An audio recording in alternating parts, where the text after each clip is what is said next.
Hello, friends. Do you have a moment so that we may discuss our Lord and Savior Minarchy? No, seriously, I'm just kidding. Hi, my name is Rick Robinson. I am the general manager of KLRNradio.com. We are probably the largest independent podcast network that you've never heard of. We have a little bit of everything, and by that, what I mean to tell you is we have news, pop culture, special events, conspiratainment, true crime, mental health shows, drama productions, and pretty much everything in between. So if you're looking for a new podcast home to grab a little bit of everything that you love all in one place, come check us out. You can find us on X under @KLRNradio. You can find us on our Rumble and our YouTube channels under the same names. You can also find us at KLRNradio.com and pretty much every podcast catcher known to man. So again, feel free to come check us out anytime you like at KLRNradio.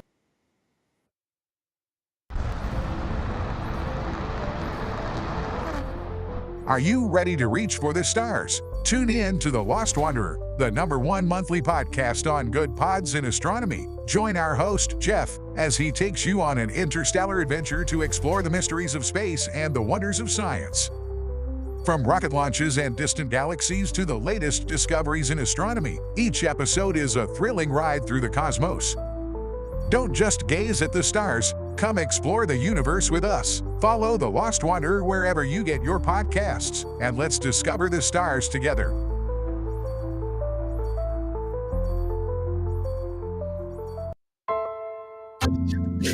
I'm Jordan Klinger, an attorney at McIntyre Law. The decision to hire an attorney after you've been injured is important. The decision on who to hire is even more important. At McIntyre Law, we will settle a case if the offer to our client is fair. Partial justice is no justice at all. At McIntyre Law, we are committed to obtaining full justice for our clients. Contact McIntyre Law at 405-917-5200 or visit us at mcintyrelaw.com. Hi, everyone. This is JJ, the co-founder of Good Pods. If you haven't heard of it yet, Good Pods is like Goodreads or Instagram, but for podcasts. It's new, it's social, it's different, and it's growing really fast. There are more than 2 million podcasts, and we know that it is impossible to figure out what to listen to. On Good Pods, you follow your friends and podcasters to see what they like. That is the #1 way to discover new shows and episodes. You can find Good Pods on the web or download the app. Happy listening. KLRN Radio has advertising rates available. We have rates to fit almost any budget. Contact us at advertising@klrnradio.com.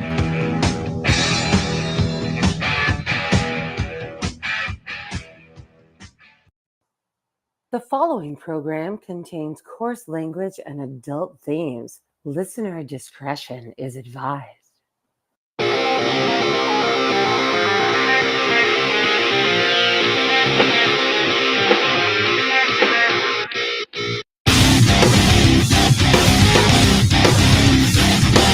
Yesterday, December 7th, 1941,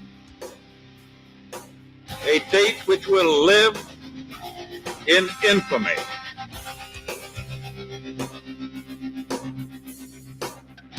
Achieving the goal before this decade is out of landing a man on the moon and returning him safely to the earth. We choose to go to the moon in this decade and do the other things, not because they are easy, but because they are hard.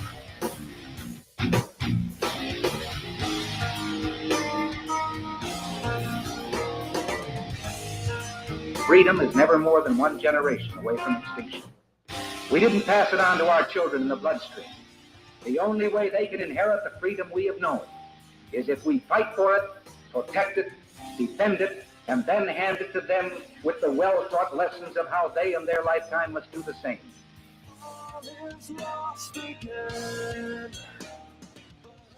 And welcome into the program. It's Thursday night, which means it's time for Jen and Rick. I'm Rick.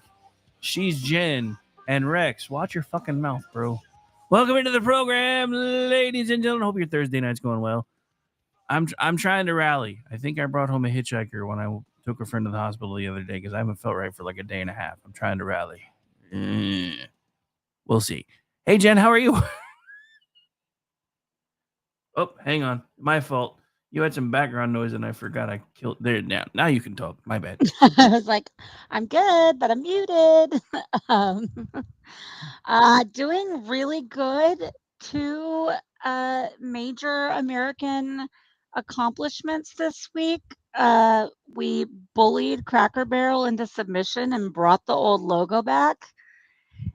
And there is college football on my TV right now. Nice. Yeah. Next thing we got to do is bully Pizza Hut into not sucking again. Well, they're doing retro. They already have been doing this for the last couple of years. They're picking out locations, particularly ones that still had the bigger Hut restaurant. They own that property because next to McDonald's, they are one of the largest. Well, McDonald's is one of the largest landowners in America. I don't know if people realize that, but like they are essentially a real estate company that serves fast food. It's insanity.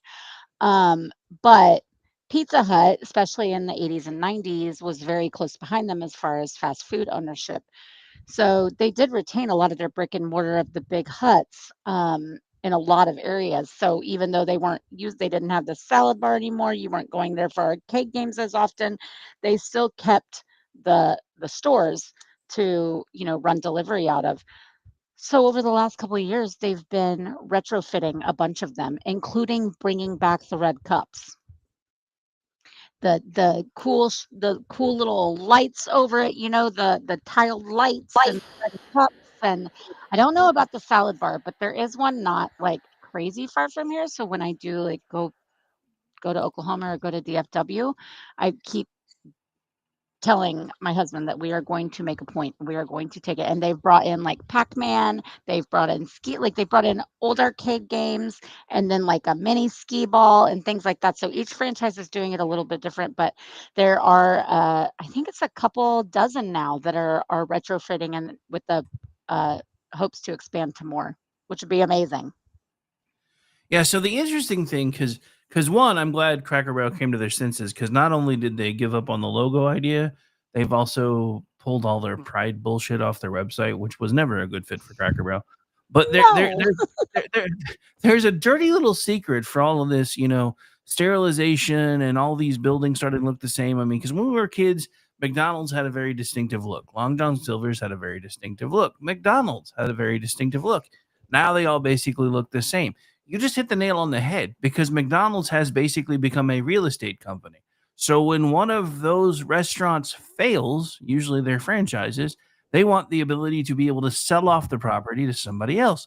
It's really hard to move anything else into a McDonald's where they're not going to be like, I thought this was a McDonald's, at least if it was like it was when we were little. Now that they all look the same, you can basically just pull the signage off and plug anything you want in there. That's the real dirty little secret as to why all these locations are actually starting to look the same.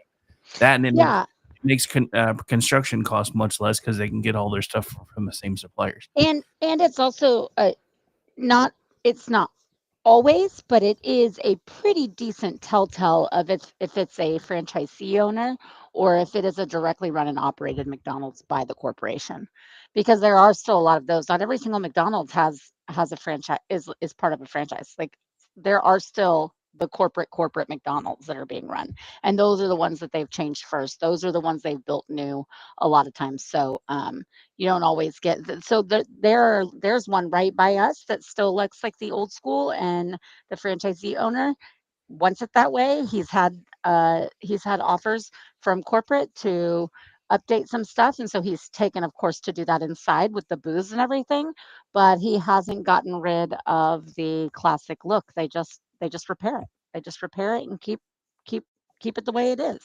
So there is a difference with that too. And I don't know how much pull you have to have. I don't know if it's like, oh, you've been one of our franchisees for 30 years, so you can make that choice, or if it's how much money you've brought them. Who knows? I have no idea about the inner workings. I just know that there are a lot of differences in who runs them.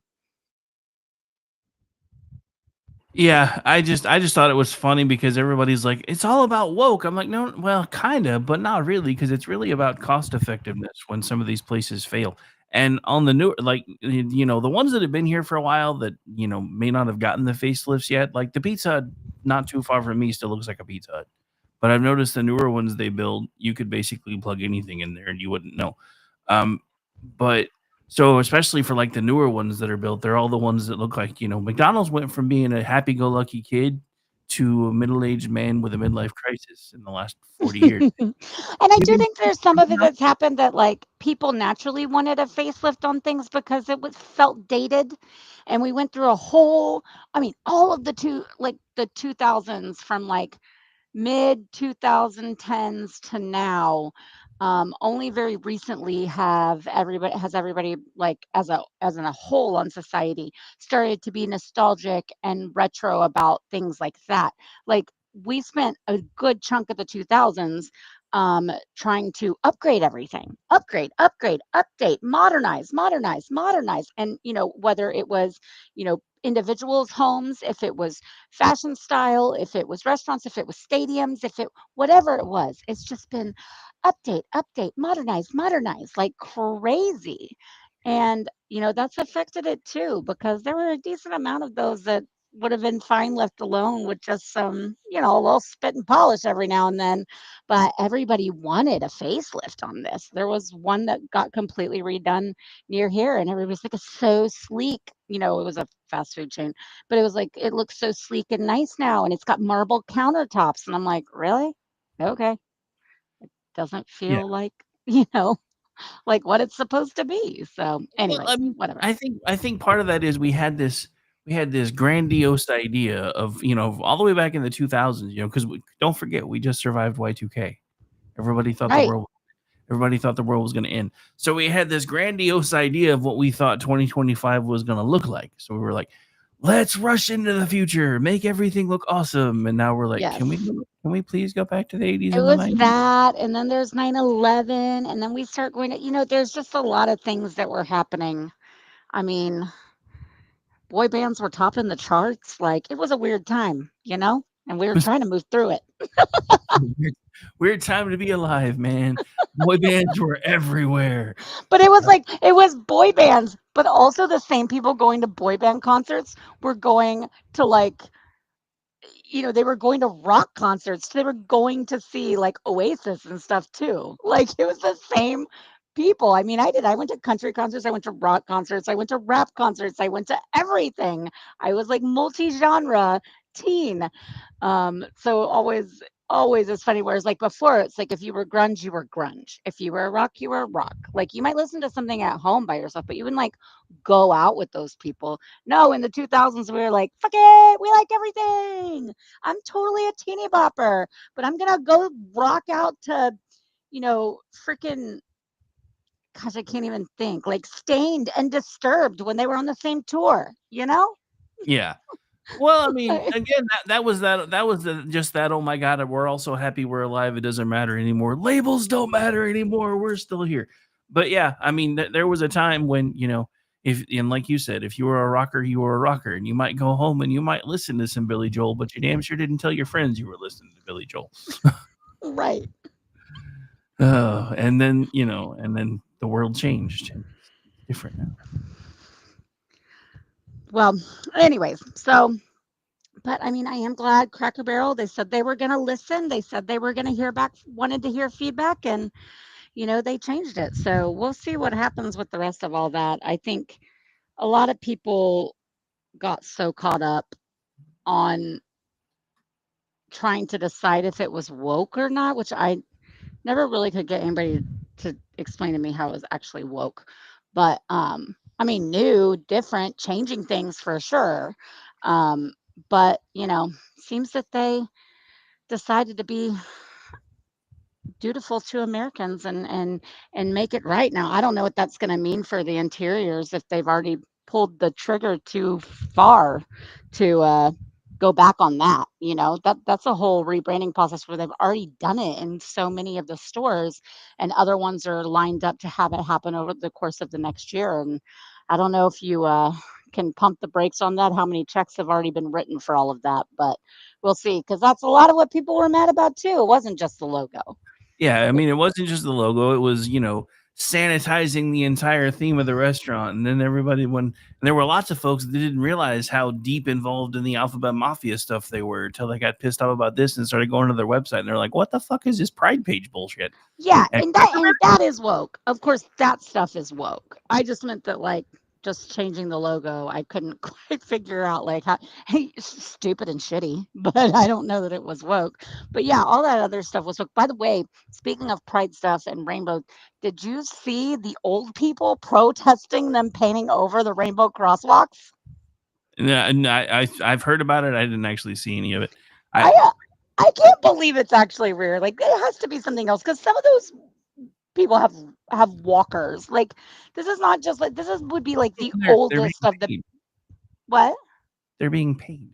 They'd be like the oldest of the baby boomers, though. Like This is the part of the raging oldest. stuff. They just pull them out of the old folks' home and pay them for the day. It is so funny looking, and one woman is like laying in the crosswalk, and people are making all sorts of jokes, like, for the '90s kids, like, "You help, I'm falling and I can't get up." And remember those commercials were That's so not how this works. That's not how no, any of this works. this works.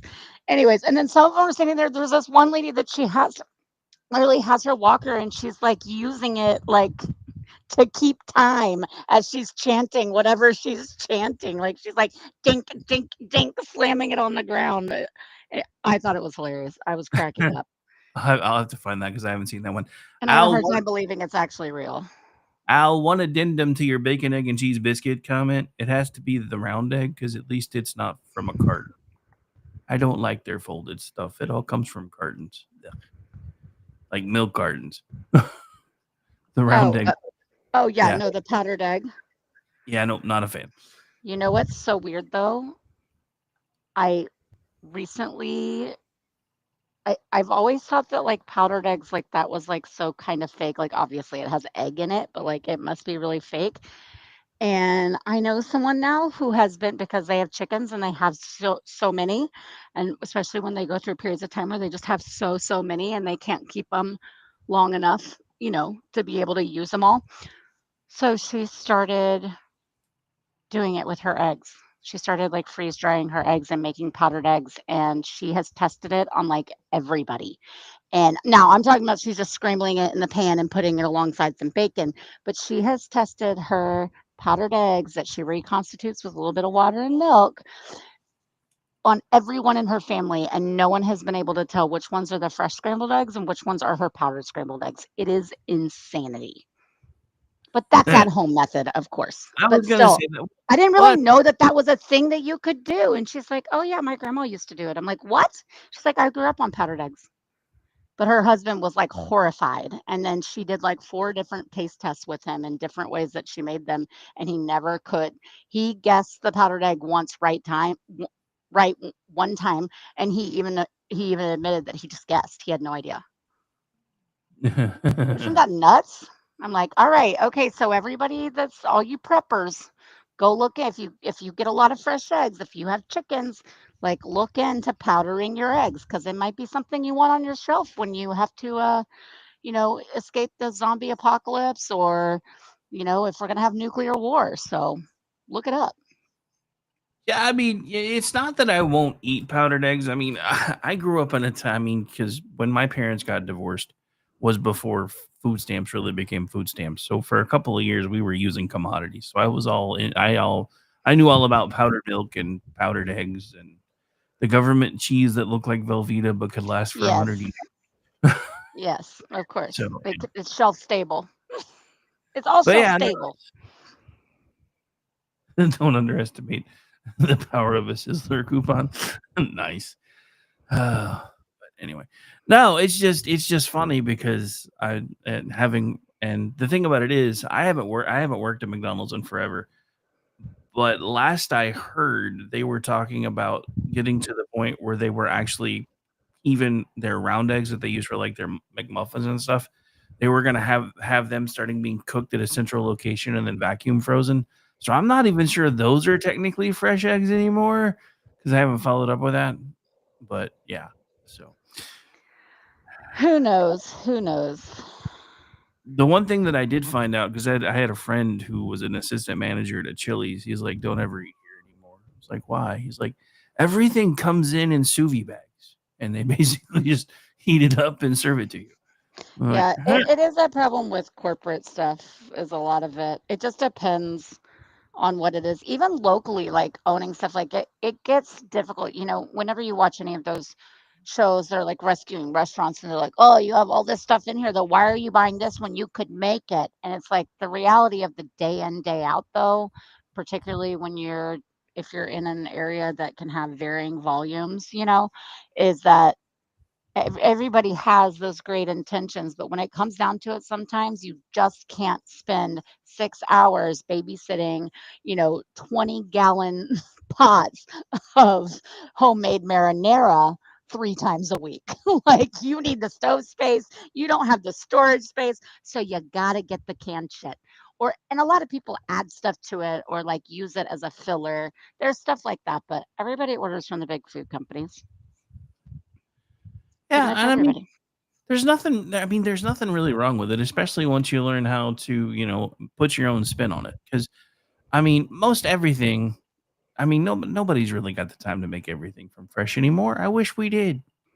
Food would be so much better if we had the time to grow all of our own stuff Well, fresh and and prepare not it fresh. only that, But but like a lot of the farm to table concept restaurants, depending on where you are, it's not as farm to table as you think. It logistically cannot be.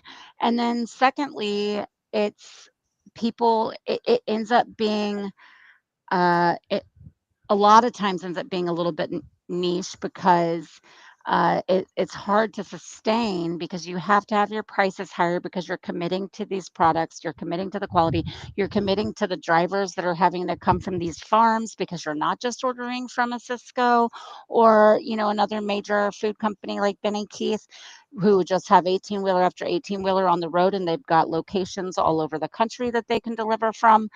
um, it really, I know because of what we did at a couple of the mom and pops I helped manage here, some of the efforts we went to get some of the freshest seafood and to get some of the better meat and all of that, that it is a crapshoot. The prices fluctuate like crazy. You pay so much because of various gas, or you have to pay someone to go get all this stuff. So and then you have to make your things expensive, and then people complain about that. So then you don't get as many customers. And unless you have somebody that, like I said, is like top chef, which we had a bunch of those here, like a bunch of, we've had like 4 or 5 top chef winners, and I've worked with 3 of them.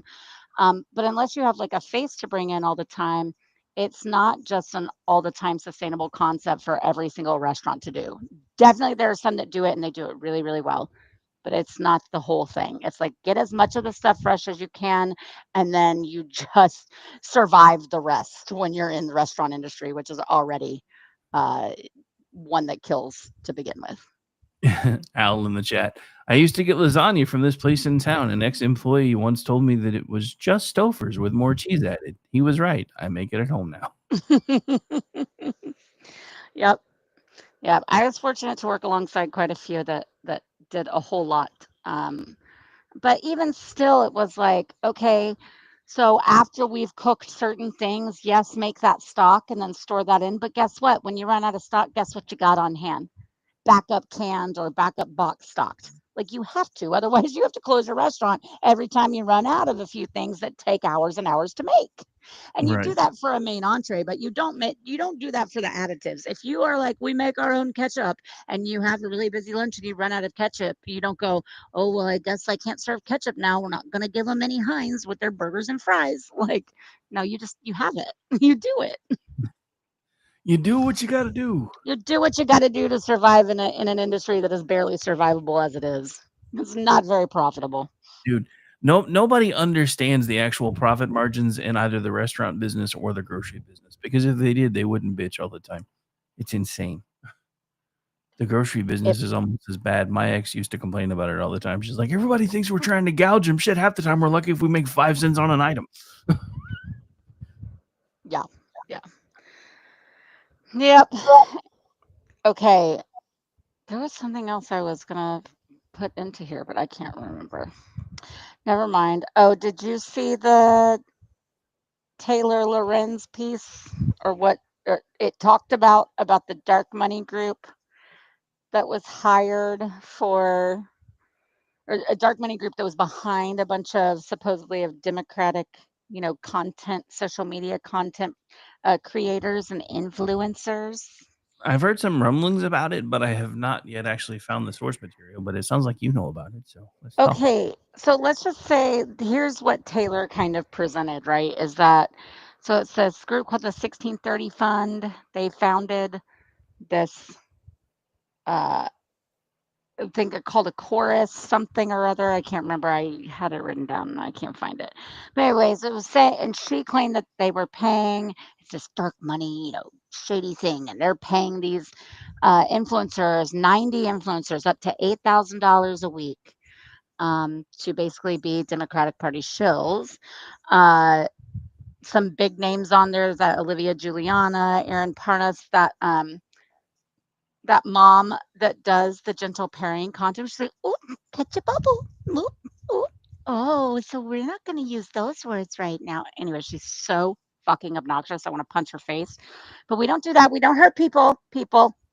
But she anyway, so it's all these people, and then but what I thought was interesting about it was from the list is that it was also going after some people that were not what you would consider like very political. So it was going after accounts that were supposed to be journalists, that were supposed to be like mom content, things like that.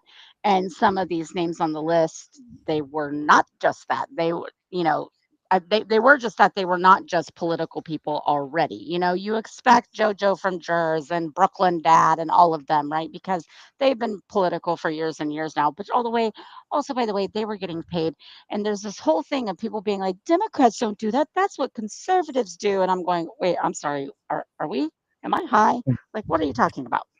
Dude, But anyways, so this whole thing about how they can't use money they make from content to support or oppose like a political candidate or campaign without their permission. So like even if they were like, yeah, be a Dem, but if you were like, oh no, I'm actually, not for such and such governor, then I want to support the person running against them in the Democratic primary, then you'd have to ask their permission for that.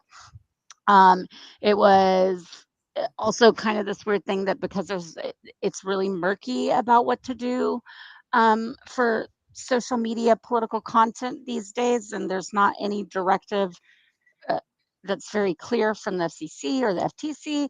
So this is kind of, they can use it to evade FEC reports, spending limits that are allowed for direct advertising, all those kinds of things to like skirt it.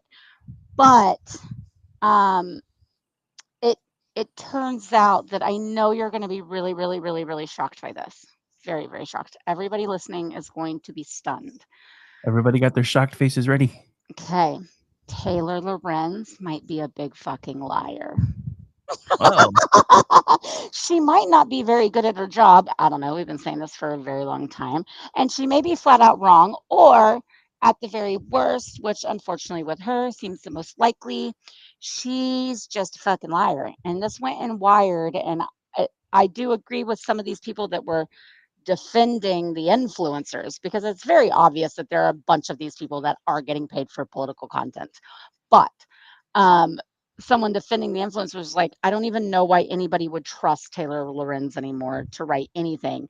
And if she had posted a hit piece about conservative social media influencers, I bet you they're keeping their fucking mouth shut. I bet you they're not saying that. yeah, I did do some research while you were talking. One of the most interesting things that I could find is the range of payments because they were actually paying influencers directly on a monthly basis, ranging anywhere from the smallest payment amounts being recorded to $250 a month up to $8,000 a month to participating creators. Yes. Can you imagine being paid $8,000 a month to play on X? So yeah, so here's the thing though. So a couple things came out of this. The big one is that Aaron Parnas, who a lot of people were shocked to see his name on there because he does actually call himself a journalist. He does interviews, he does investigative journalism and some other things, and he can be political, but is not like that's not the focus of his work. You know what I mean? So he came out and did a video that just said it's basically all completely wrong, that it had nothing to do with politics. He wasn't ever paid for content.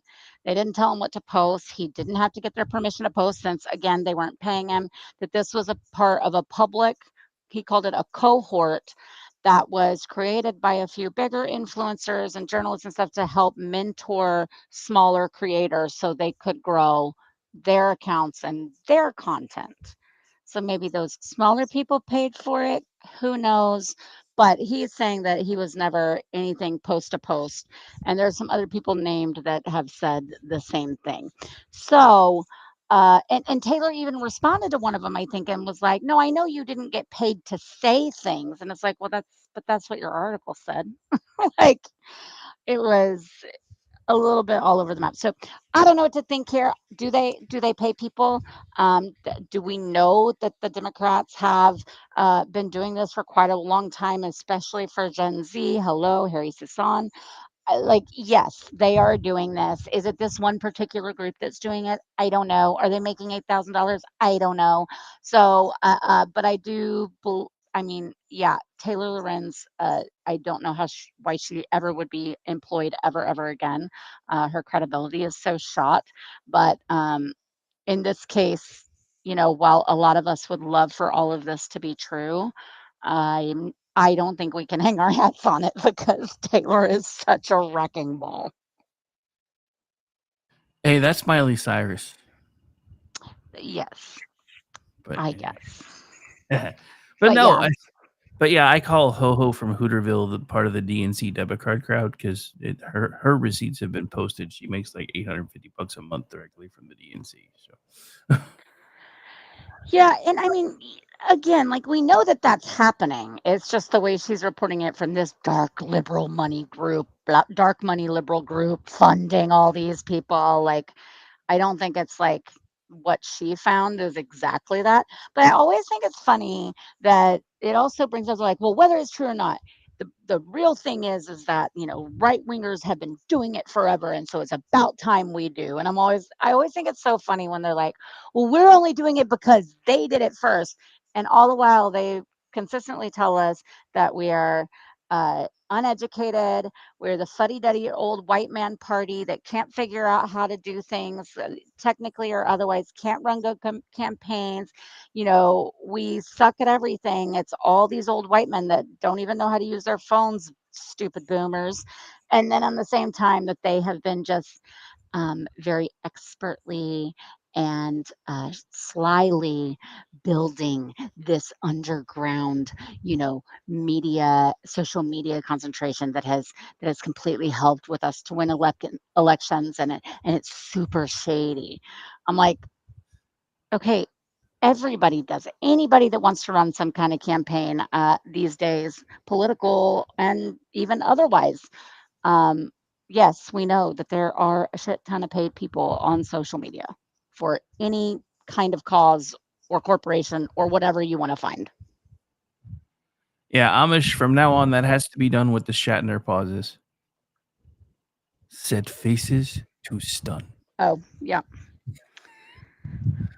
Oh, But yeah, I just always think that's funny. And then it's like, so this one person said, like another very left wing, quote unquote, journalist said, finally setting up the media ecosystem that the right has established over the last 30 years. Well, yeah, we did. You know why we did? You know why we have, you know, talk radio, why we have right wing programming, why we have right wing podcasts, why there have been, the rise of right wing media, right? The conservative media. Yes, that has been building, that has been being established over the last 30 years, but it's not because there's been some way in which we have wanted to, make this network that was going to infiltrate everything. No, it was to fucking be able to actually have some news for us and by us because y'all already had the most funded media institution in the history of the world in the mainstream American media. This was an alt Yep. media in response to that. So you don't get to go, oh, see, we should be doing this. They've been doing it for 30 years. No, we had to do it out of necessity. You have your left wing media. It's all over every single nighttime news network All the time. all the time. Speaking of the left wing media, how about that shooter news coverage? Oof. Yeah, it's been rough, huh? I mean, it's so horrific. Such a terrible situation.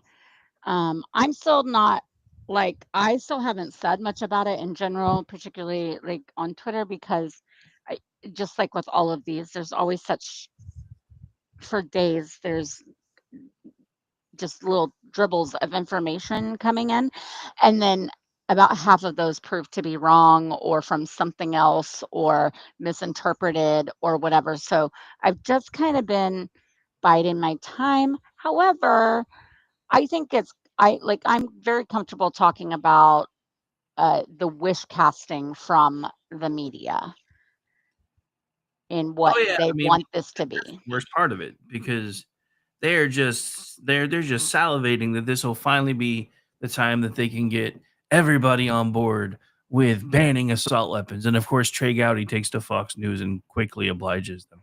Stupid mother. Yeah, I saw people mad at him today, but I didn't get to see what it was, and I meant to look that up before the show, but I forgot. What did he do? He started saying that it's time for us to seriously start considering common sense gun laws. And Shut the fuck up. yeah, right there on Fox News. Holy shit.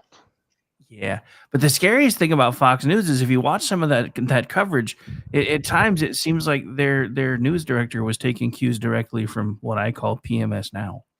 Now that they're changing their name, because a lot of that coverage just is like it came directly from their feeds because it was terrible. I'm just watching all this go and look, I don't talk about the shooter much. I haven't said his name. I call him all kinds of expletives when I start trying to say his name because he doesn't deserve to have his name said anymore. But the whole idea that all of these politicians who just watched a bunch of kids get gunned down in the middle of a church, how dare you offer your thoughts and prayers? Well, there's a 75% chance these kids were gunned down because they were in a church, and you want people to turn away from their faith because of that. Isn't that giving the terrorists what they want? Yeah, I thought that to me, like I said, because there's just still so much coming out. Like I mean, I think it's pretty clear that this was at least at one point, a trans person. They changed their name and talked about it and grew hair out and did things. So there's definitely that. I don't think they're going to be able to like shy away from it. There's all sorts of weird things. There's a manifesto supposedly that like contradicts itself and some of his other signage that he had. So I'm just kind of like waiting to see how all of that pans out. And I'm not expecting the media to still be honest about it. I'm just saying I'm waiting to kind of see what more we find.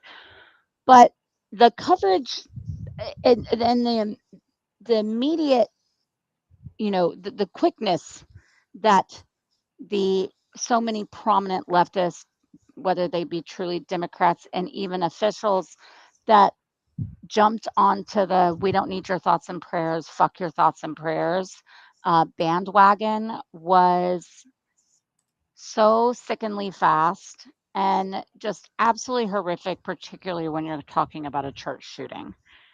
They get the arrogance, the audacity, and then they'll turn around and pretend like they have faith. But that just shows you right there how much they don't. Yeah, I think JD Vance probably had one of the best tweets in response to all of that. I don't know if you saw it or not. I did not. But he was talking about we pray because we know God listens. We pray because it's something along the lines of we pray because we know he's there. We don't expect prayer to solve everything, but prayer helps us get through times like this, and that is why we pray. Yeah, absolutely. I had a person that responded to me and said, I don't know why people find it so hard to understand that thoughts and prayers is also used in a general like reflexive expression to send condolences. It's not just like, oh, thoughts and prayers. Like it, and most of the people that are saying that, a lot of people that say it, particularly in person, they really mean it. They are going to stop and pray. They are going to think about you many times that day, next week, next month. And they're going to keep you on their prayer list as you go through whatever struggles you are. Like that is not just that. This is a genuine sense of care and love for other people that I think they don't understand because they severely lack that ability. They don't give a fuck about anybody else but themselves and their power. That's it. Now, this is an interesting post that I just saw from none other than Tulsi Gabbard, and it's kind of in the same vein of everything we're talking about. Those like Jen Psaki and Jacob Fry, who criticize prayers in the wake of the Minneapolis tragedy, are expressing the same anti-God sentiment that motivated the shooter. He aimed his wrath at God by trying to stop people with his bullets from praying to God. Now is a time for us to come together and join hands in prayer for the children who were killed, the loved ones, and those who survived this horrific shooting. Considering she used to have a D behind her name, that's surprising Yeah, to I me. like that a lot too. That's pretty profound. Yeah, that's pretty Yeah, good. I just that run to that. It's just like, oh my goodness, that like, what kind of person are you? Yep, pieces of shit. Great, great. Thanks for just airing it all out for us because I just cannot imagine making that decision to say that to people and to say it to families who lost little children. Like it just boggles my mind. Like it's kind of like, we used to say, if you don't have something nice, don't say anything at all. Nowadays, like the internet version of that is just scroll, just keep scrolling. If you don't like it, if it irritates you, the people are saying prayers for us, like scroll on by. Yeah, I mean, that's just it. You don't have to offer anything. You don't have to No, offer a prayer. You don't have to, "Oh, I'm gonna," I don't believe in prayer, but I'll send. You don't have to do any of that. You can just mind your business yeah, because the whole and just back to the gun control ghouls. If we were focusing on the actual problem in this country, because trust me, it's not the guns, and I've said this. This is my 17th year of saying this. We have a heart problem in America. We do not have a gun problem in America. We have too many people that now view people that don't think exactly like they do as the enemy. And now they're starting to live by the mantra, the enemy must be destroyed.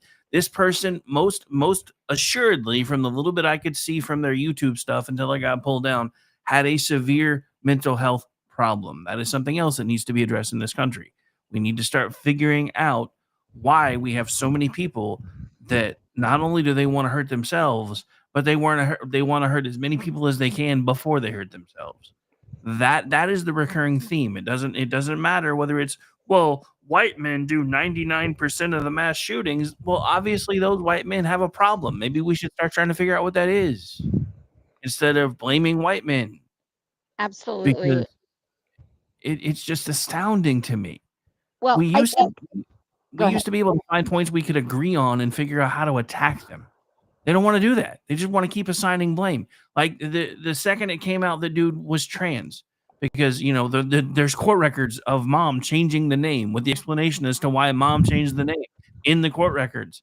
Well, he's Right, obviously not trans because he's a Nazi. Excuse me. right.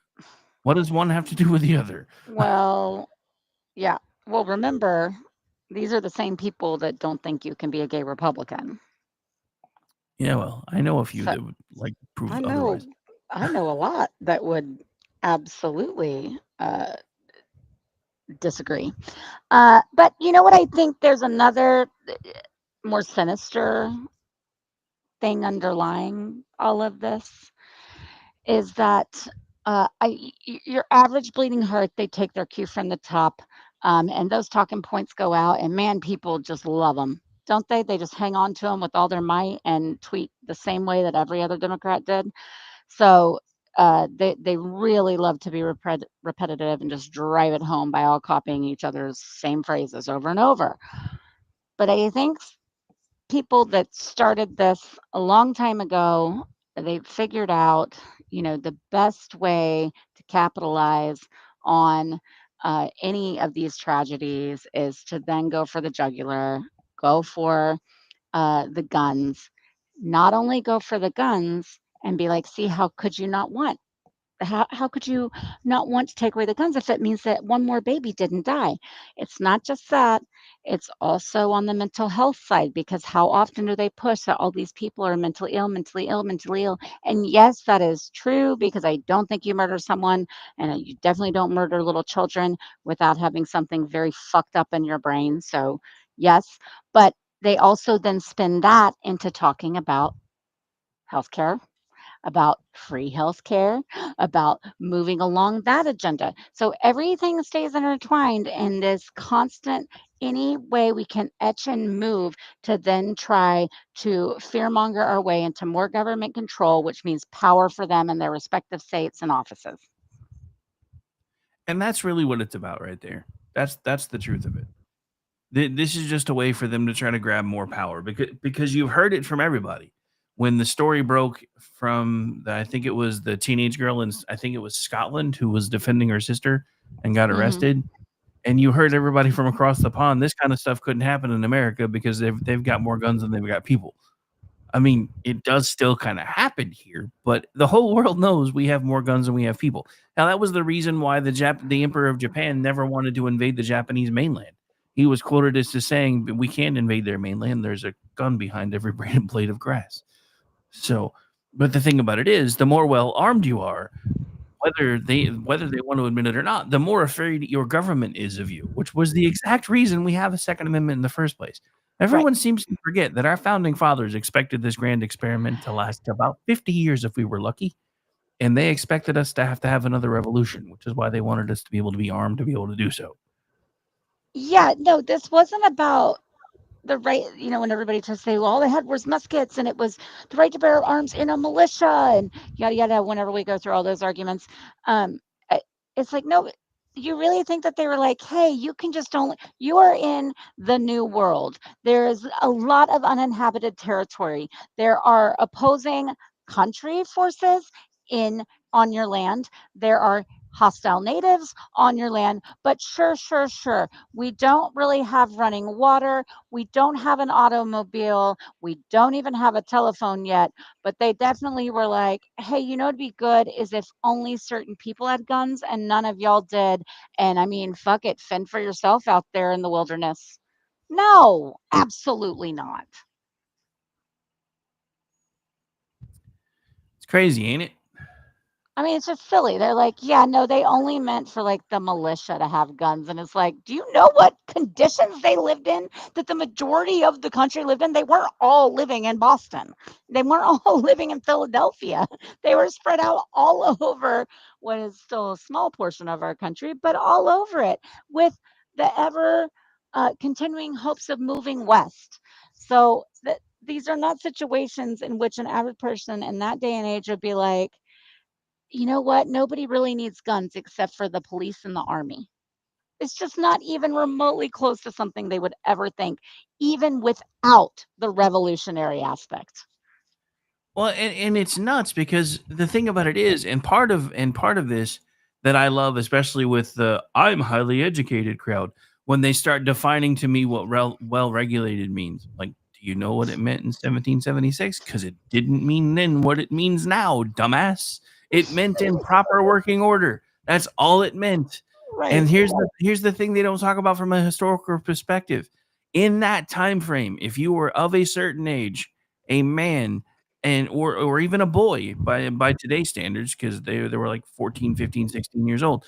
If you were a boy or a man of good physical standing and of proper sound mind, you were automatically a part of your town's militia. Period. Full stop. Right. That's how it worked. Right. Particularly, yeah, particularly all the original northeastern areas. Um, but yeah, I that of so of course it's a gun control thing and it's whatever, but it's also a healthcare thing. And then that way too, the other part of it is like when want to really play up the mental health is that then they can excuse anything that might make their side look bad. And like, why is that how you're immediately going into defense mode when you hear that there's been a mass shooter? Like, my first thing isn't like, well, I bet it's a leftist. Like, I'm like, oh my gosh, what has happened? How many kids? What is going on? Like, there were so many within seconds of the news breaking that were already tweeting that shit out about it being like right wing, white man, blah, blah, blah, blah, blah. And we know who it's going to be. It's all the conserva bros that are the ones that are most dangerous. Like, I mean, within seconds of the breaking news, they didn't even take time to say, wait, is this true? Because remember the other day, we had just had an active shooter situation on a college campus, and it turned out it was a fucking umbrella. He's carrying a black umbrella. Dude, there were like 2 or 3 within the span of the last couple of weeks that all turned out to either be people misidentifying something somebody was holding or complete hoaxes. And I'm like, oh, this is not going to go well, because now when one happens, nobody's going to be ready, because you're just going to, oh, it's just another hoax. Right. Well, that's why I was like, so your first thought was to start doing that. We've just recently had hoaxes. It just barely the news broke. We had no idea what was going on, if he was contained, if, there was anybody hurt. We didn't have any information. And it's like, they gotta get the political digs in early and fast. I can't. The thing that kind of trips me out, I mean, going across the pond, because it's the same thing. And then for everybody who's like, we should take all the guns away. If you want to see what your life's going to be like if you let that happen, just look at Britain now, because that's where we're headed. And don't just look at that. Look at the commentary on it of all of so many people in the UK defending her arrest, blaming her. It's really eye-opening about where their culture has gone and the excuses that they're making for the grown men in this situation, and not these little girls that are terrified, obviously have been harassed and harassed and harassed to the point where she was ready to absolutely chop someone's dick off. Like, I mean, and that's the thing, right? For her to have such a visceral reaction to protect her sister, this means she has gone through it too. And yes. we're talking about adults in migrant rape gangs that are basically getting greenlit by the police, because they're like, "Oh, we have to arrest you," and she's like, "Wait, what?" And it's not just that. I saw a video earlier today, and I was floored. There was a woman in the UK walking her dog on her street. There were Muslims protesting. They called the police to make her take the dog inside because they were offended by the dog. Yes. Yeah. Are you kidding me? This is what we want in America? Because we already have our own little pocket of Muslims in Dearbornistan and a few other places. All you got to do is take away the guns, and you're going to see what happened in Britain happen here. They've already told you they're not here to assimilate. They're here to colonize. Well, what happened last time when we had a group of colonizers? Yes. But and seriously, read the commentary and the people that are speaking up, the people that are being interviewed that are justifying this in a lot of ways and are saying, well, she was in the wrong. She can't do that. That is such societal rot, because they have been brainwashed into this whole situation. And now they're completely stuck and fucked. Yeah, I think one of my favorite memes out of this whole thing is, "You're mad the little Scottish girl had a knife and an axe. I'm pissed she didn't have a gun. We're not the same." Yeah. I am.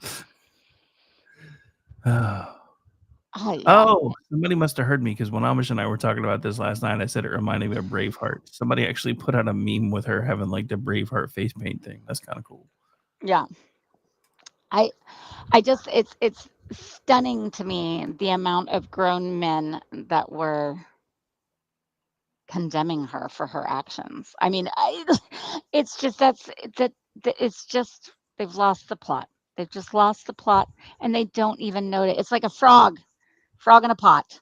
Like, that's exactly, they don't even know they're being cooked. And that little girl knew she wasn't being bullied into it.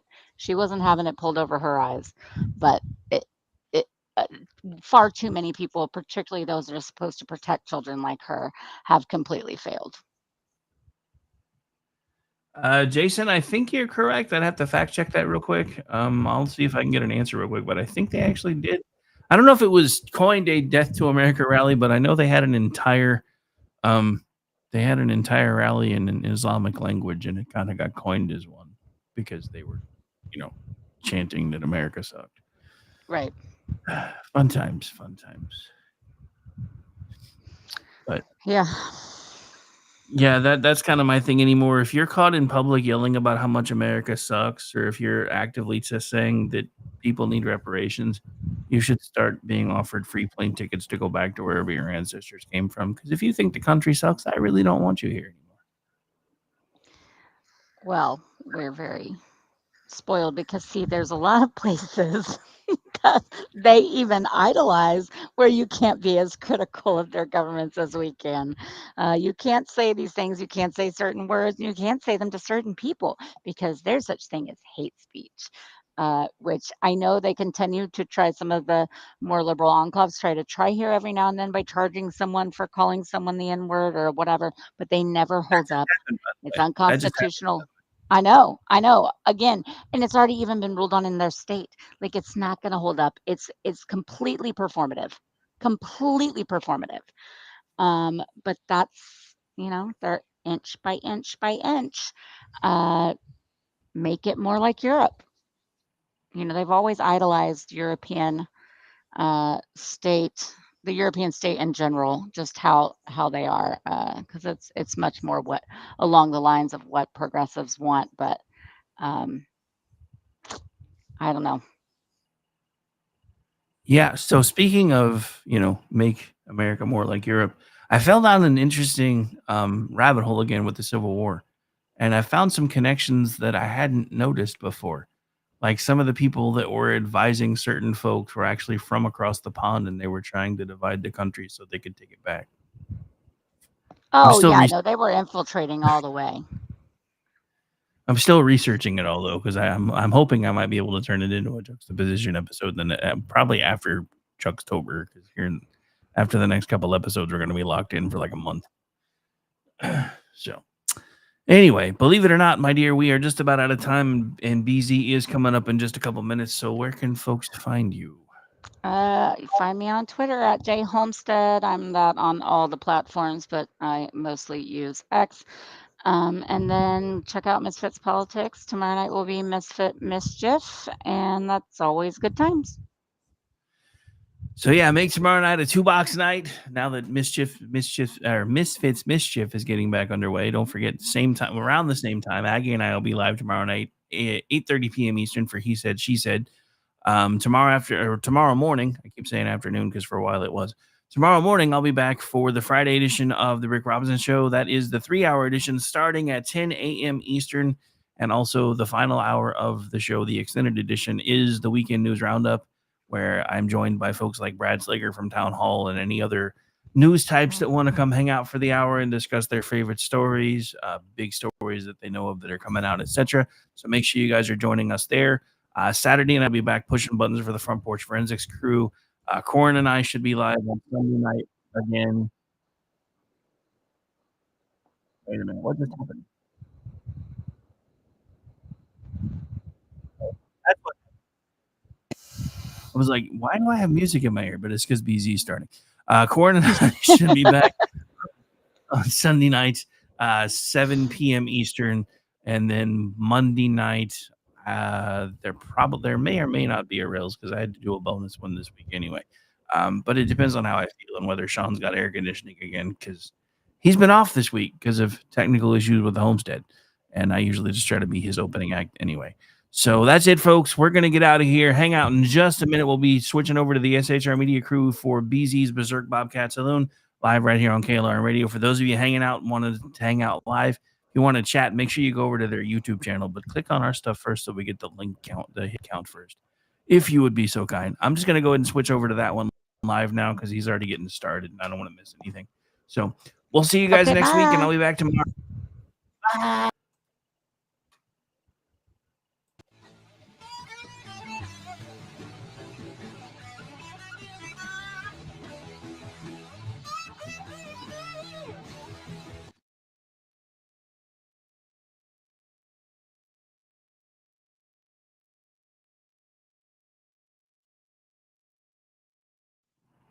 All right. Maybe he's not. I think he's trying.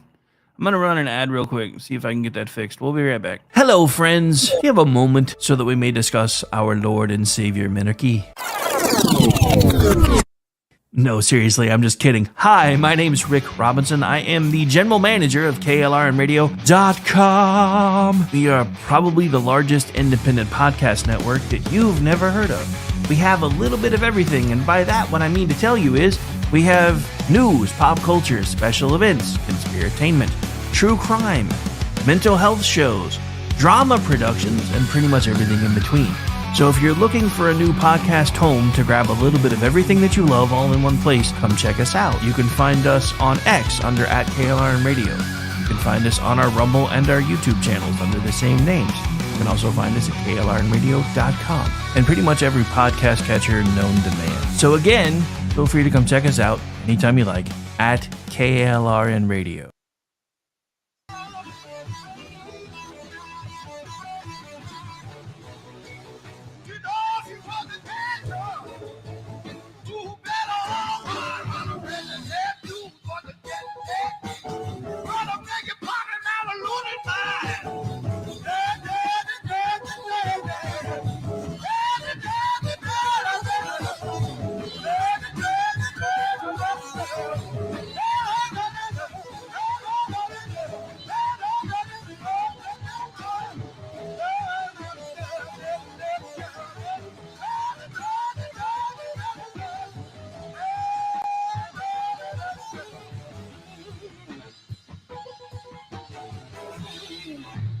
Mississippi, Queen by Mountain. Good God, I saw them live. How great they were.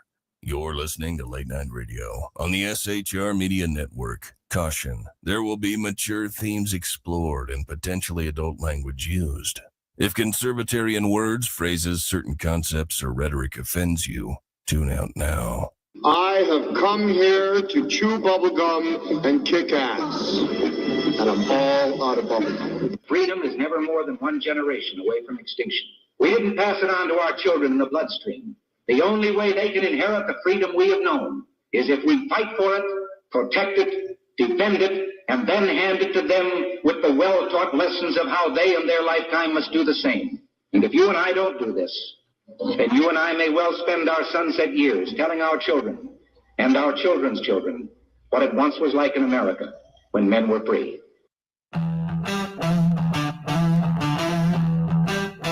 Hacha! Thanks for being here tonight.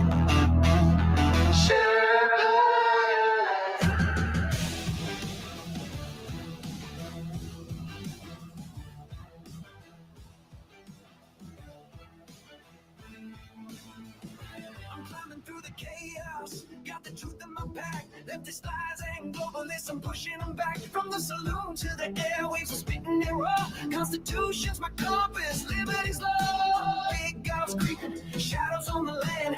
Feds with the schemes trying to bind up my hands. But I'm the Sherpa, guiding through the storm. Red, white, and blue, yeah, freedom's reborn. They spin their tails, but I see through the haze. Media maggots, lost in the maze. I'm calling it out, no fear in my soul. This patriot's fire ain't losing control. Conservative Sherpa leading the fight. Torch in the dark, burning bright in the night. Stand for the truth, won't bow to the game. Sherpas, come and remember my name. Sherpas rising.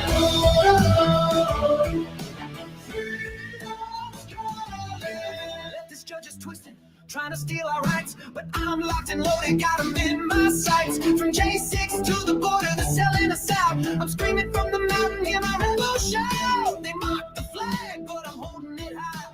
Stars and stripes forever under God's open sky. No globalist chains gonna cage this land. I'm the Sherpa with the truth in my hand. They push their agenda, but I'm breaking the mold. Their promises empty, their hearts ice cold. Chicago's bleeding, borders torn apart. I'm fighting for the people with the warrior's heart. Conservative Sherpa leading the fight.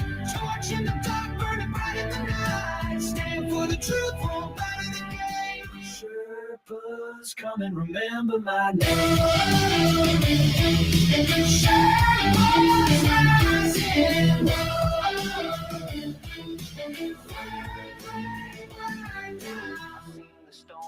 I've walked the line, 41 years, badge on the grind, now I'm on the air. My voice like a blade, cutting through the lies that the traitors made. Hurricanes rage, but we're standing tall. Sheriffs of the Constitution answering the call. From the saloon to the heart of the fray, we're taking back America, no more delay. Conservative Sherpa leading the fight, torch in the dark, burning bright in the night. Stand for the truth, won't bow to the game. Sherpas, come and remember my name. Sherpas, rising and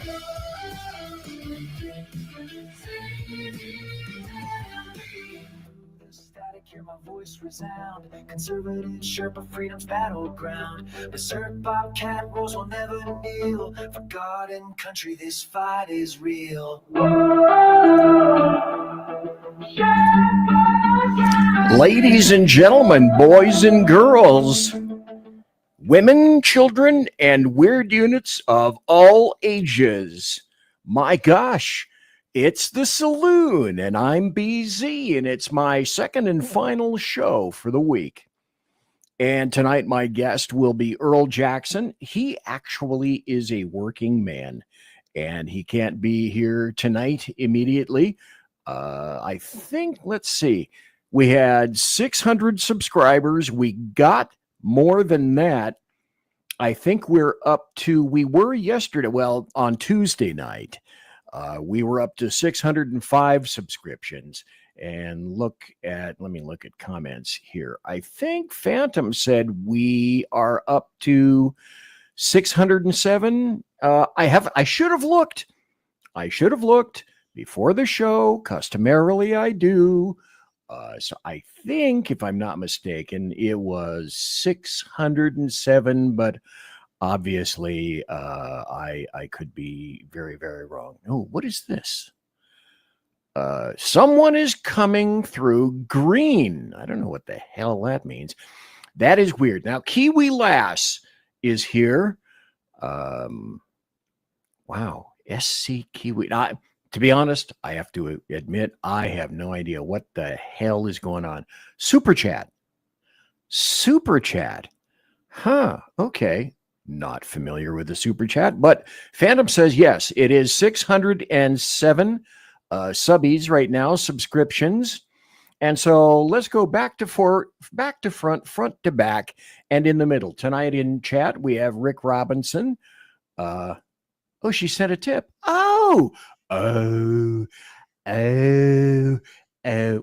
Wait. First of the night, okay? It would be remiss if I didn't do this. First of the night, Kiwi Lass. Thank you. Sent a tip. Seabiscuit in the 9th. Always wash behind your ears. Never wear your galoshes in your mom's kitchen, or to the moon, Alice, is what's going to happen. So let's see. Also, Unpleasant Blind Guy is here. Obviously, Kiwi Lass. CB Cosmic Bard is here. He wields a great ball of the power cosmic, just like the Silver Surfer did. What was Silver Surfer's first original name? What was his original real name before he became the Herald to Galactus? And the answer is Norrin Rad. Why do I know that? Because I'm a really old guy who I grew up on Marvel Comics. Ordy is in chat. God, have I missed anybody? SHR Media. Well, that's me. I don't count. Let me go up here. No, I think I've got just about everybody at this point. We were having a first race between myself and Phantom. Let me stop the banner here just for a second. I also want to say tonight, hey, thanks to KLRN's Rick Robinson, who rub you wrong time, GI. Not rub you wrong time. Okay, come on. You guys get your heads out of the gutter, if you would, please. So anyway, thanks to everybody for being here. I have a really weird story that occurred to me. Now, I go to therapy, and I call therapy, I guess, chemo can be therapy too, right? You're thinking, I know what you're thinking. BZ, head therapy, right? Not necessarily. Anyway, I was going to therapy. Oh, I've got more comments. Let me catch up to comments also. Hey, Phantom stole my line with regard to Cosmic Bard. Not all who wander are lost.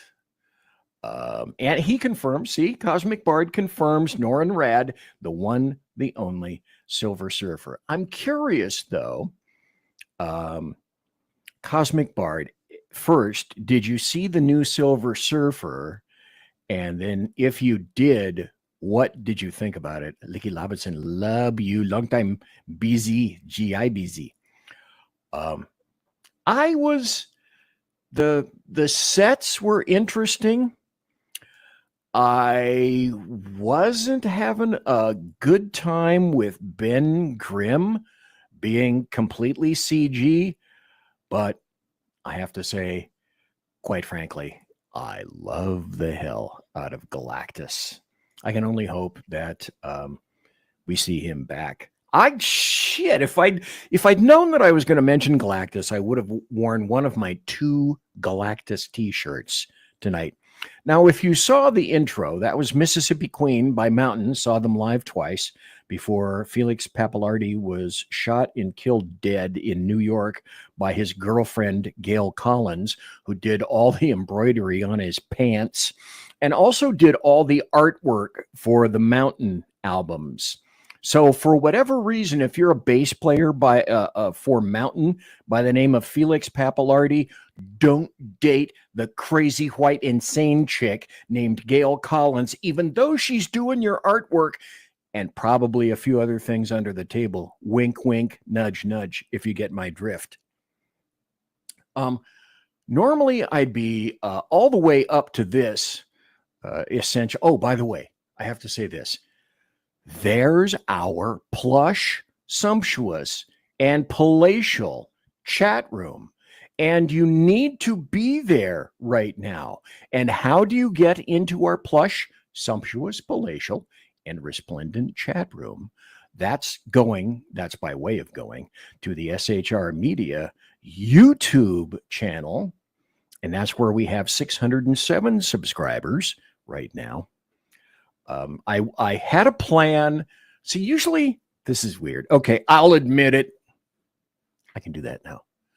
Like I said, Earl will be here probably at the bottom of the hour. So I have time to riff a little bit if I want to. It's my show, okay? And in the process of doing that, I've come up with sort of a little tradition, if you will. On Tuesday and Thursdays when I have my show. Now, apparently, I don't get it, but I'm doing it. I get up early for me is 7 a.m. Now, that's 9 o'clock Rick Robinson time, but I'm getting up at 7 and I'm watching Rick Robinson's show because the intent was to get into his show and listen to it over here. And while I'm doing that, get all my show notes and what I'm going to be doing in what order. And I write them down on little pieces of paper like this. Okay, you're going to do tonight. These are my show notes, sticky notes. And I know what order I'm going to do my show. So I've been listening to Rick Robinson, and then I find that customarily what ends up happening is that all the best laid plans of mice and men go straight out the fucking door. And when I start listening to Rick Robinson, and then I get in his chat room, I'm tapping like crazy. And so I didn't get much preparation done. Well, I had to get everything done because I had to go to my therapy, therapy. And going to my therapy is what went kind of weird.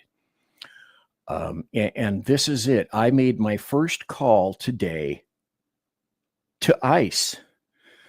And so you're thinking, BZ, you're calling ICE? Like, how come, why for you call ICE, white man? Because you live in North Idaho, there should be nothing that's going on up there. Well, as I was parking, I might find this. I immediately put this into the what the fuck is going on category because of my weirdness going on in my brainuless these days. As I'm parking, my place where I go is to the left of a Safeway. And I'm in Nof, Idaho. And that's where I go. The big hospital is across the street, way over there. Well, to get there, you have to go down Highway 95. This is going to be a clue. Highway 95 in North Idaho. Well, where I do the show and where I go for my therapy is about 99, maybe 100 miles south of the Canadian border. So I'm not that far from the Canics, not mechanics, the Canics, way up in the Great White North. And so 95 is basically a major highway if you're muling, doing drugs, because 95 runs straight up and down Idaho, north and south. And so if you're coming from Canada, because I'll see a lot of Canadian plates around here. That's weird because Canadians actually come here for a vacation and say, welcome to Idaho. Okay, spend a lot of money and go back home.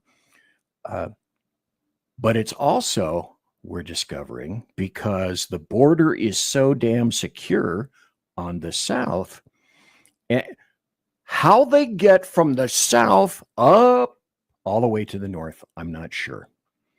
But they do it. Planes, magic carpets, UFOs, riding on the back of Bigfoot. Don't know. But we've discovered that ICE and USBP is a lot more active around here because once the South, she closed, man. It's mostly closed, man. A lot of people are coming down here from the north. 95 is a major highway in which to do that. As I pull into the parking lot, and I look at my watch. I'm about a half hour early. No big deal. I got a lot of time. I can start to relax a little bit. Just kind of, I look over to the right, and in front of Safeway are two pretty nice Ford, I believe, F-150 pickups in the parking lot. In and of themselves, no big dealio, because almost everybody around here drives a pickup truck with a big guard on the front and a big grill and lights and all that kind of cool shit. Well, the thing that caught my Mark 1 Model 1 eyeball was, okay, yeah, there's two nice pickups here, not pieces of trash. These pickups, I'd say, were maybe 5 years, at most 10 years old. No dents, no dings, nice shape. And then I spy with my own little eye around the parking lot. I'm watching. There's a lot of guys around here who are whams. And that's war age male. And they look like they're from Mexico or Central America. And they're all about the same size. They're all about 5'7" to 5'8". Nobody's taller than 6 feet. They're in fairly good shape. It's no obese old piece of crap like me. No kids, no females, no family.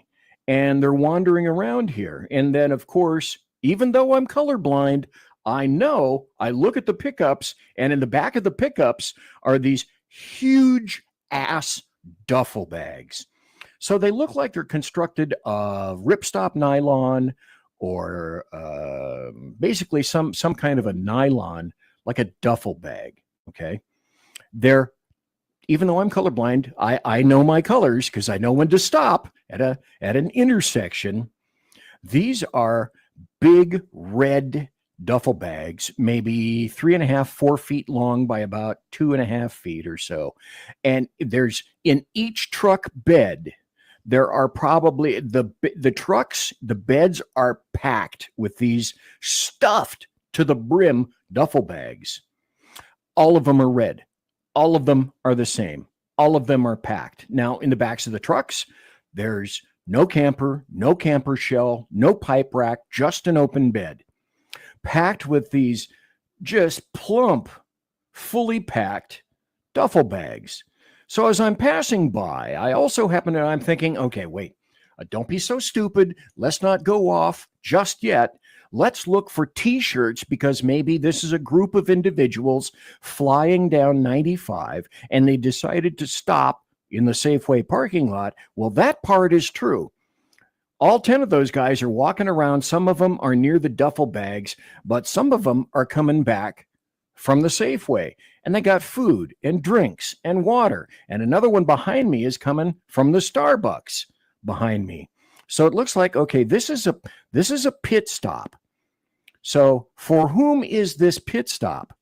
So I start looking around. Are they representing a company or a corporation? Are their t-shirts all the same? Are they maybe a construction company that just happens to be passing through? No, they're all Whams, and they're all about the same size, in relatively new pickup trucks, in good shape. Both of these beds are packed with probably 20 of these huge duffel bags that are stacked up past the top of the cab roof. As in, they're all the same. All these red bags and a bunch of guys running around that I believe are illegals, illegal invaders, because finally I go, oh, yeah, well, shit, they are making a pit stop. They're coming from Canada. They're coming down 95, which is the easiest way to go if you're coming in through Canada, or maybe you came from one of those. It splits up into all little teeny roads right up there because this is Idaho, after all. And not everybody's going to go through the main gateway from Canada into Idaho. And there are also a ton of little roads up there because I've been up there driving around and whatnot to get in here if you want to avoid the man at the gate. So what this is an assload of illegal invaders, Whams, who came apparently through Canada on their way continuing south, S-O-U-F, and they stopped to fuel up. Because the funny thing is, if you look over across this parking lot, yeah, there's the Starbucks. You can get your coffee there. But if you look over here in this side, there's a Jack in the Crack over on the corner. And next to the Jack in the Crack is a gas station. Frank Zappa, wind up working at a gas station. So then though I am occupied thinking of this is not going to be fun for the next while, I'm thinking, wait a minute. This really is what I think it is. It's a shit ton of illegal invaders muling whatever the fuck is in those bags, and they're all standardized. They're all the same, and they're all packed with whatever. So, each bag, they're not different. They're all red, and they're packed with whatever is in there to the same degree. So it's not like there's one packed bag here and one smaller bag here that isn't completely packed. No, they're all the damn same. And they're all apparently carrying the same stuff in both beds of the pickups. Now, are we talking these guys are seriously stupid enough to be muling that amount of drugs? I don't think so. But the funny thing is, stupider shit has happened. I have segments about that on the show. I'm going to have a segment in the not too terribly distant future, weapons grade stupid. And when you hear the stories, you're going to go, oh, fuck yeah. That's weapons grade stupid. All right. So then I can't be late, because if you're late, they look at you and they go kind of one-eyed like, you're late, mister. I don't like to be late. So I couldn't do anything at the time. I had to walk in. I wished that I thought, because how can you possibly anticipate this? Well, you can't. I thought I should have gotten my camera and taken pictures and got the license plates of both of those pickups. Because it's like, gee, how come you never can take a photo of Sasquatch?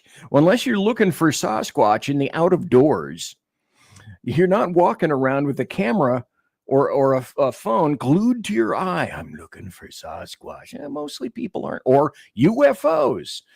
Oh, look, it's a UFO. Where the fuck is my camera? I missed it.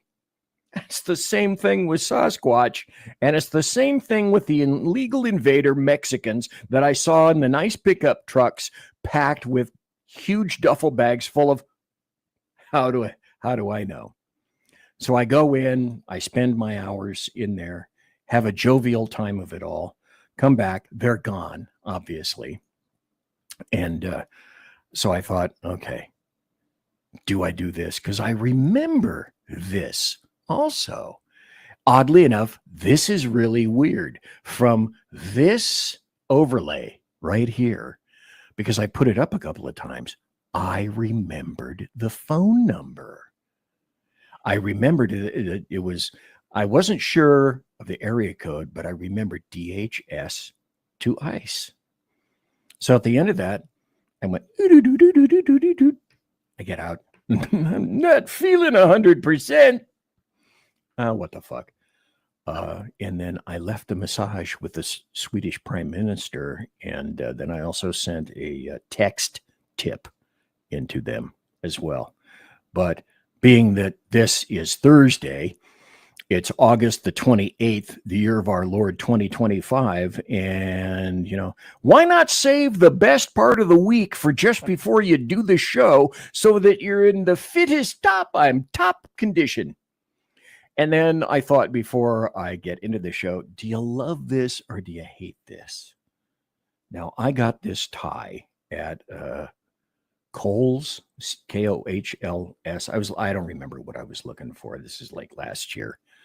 But I'm in there, and because, you know, I was still doing my show last year, and I thought, how weird is it that the boy is up, and the boy okay, I don't have a camera, I can't show you. I was going to put a camera in just for the dog.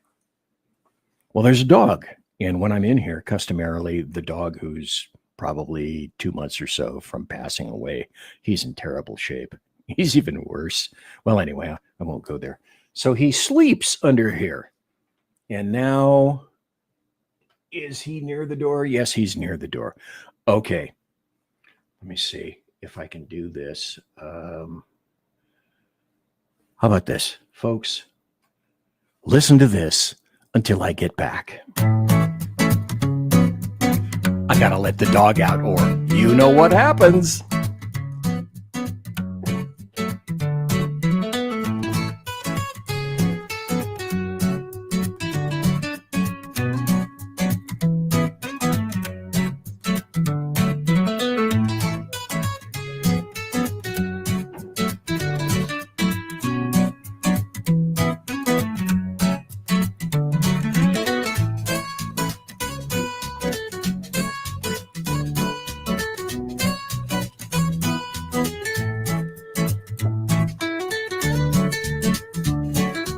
It's a wonderful little ditty. Okay, that's enough. The dog is out. The dog is happy. And moreover, BZ is happy. Let me go up to the comments, because I haven't.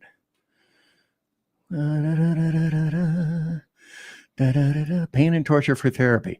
Well, it's not exactly that kind of therapy. Although it is pain and kind of torture. Cosmic Bard, I asked about the Fantastic Four movie. I'm debating about that. I don't like Pedro. Pedro Pascal, if anybody has noticed, is in every damn movie and every damn TV show that's been out for the past year. So he plays Reed Richards in the Fantastic Four. But, you know, it's like, but Galactus. Yes. I know Mrs. Reaver is crazy. Okay, sorry, but taking one out of Sean's books. You don't go to therapy, you're going to find yourself. Yeah, I'm going to find myself through an IV line. So, stop being mean to my friend. Stop it. And I told you the story about the duffel bags and whatnot. And hey, look, comic artist is here. And I slipped in just as BZ said, "Arg, you're late." I peed a little. Well, thank God you did, and not my dog. Okay, that was the whole point of it.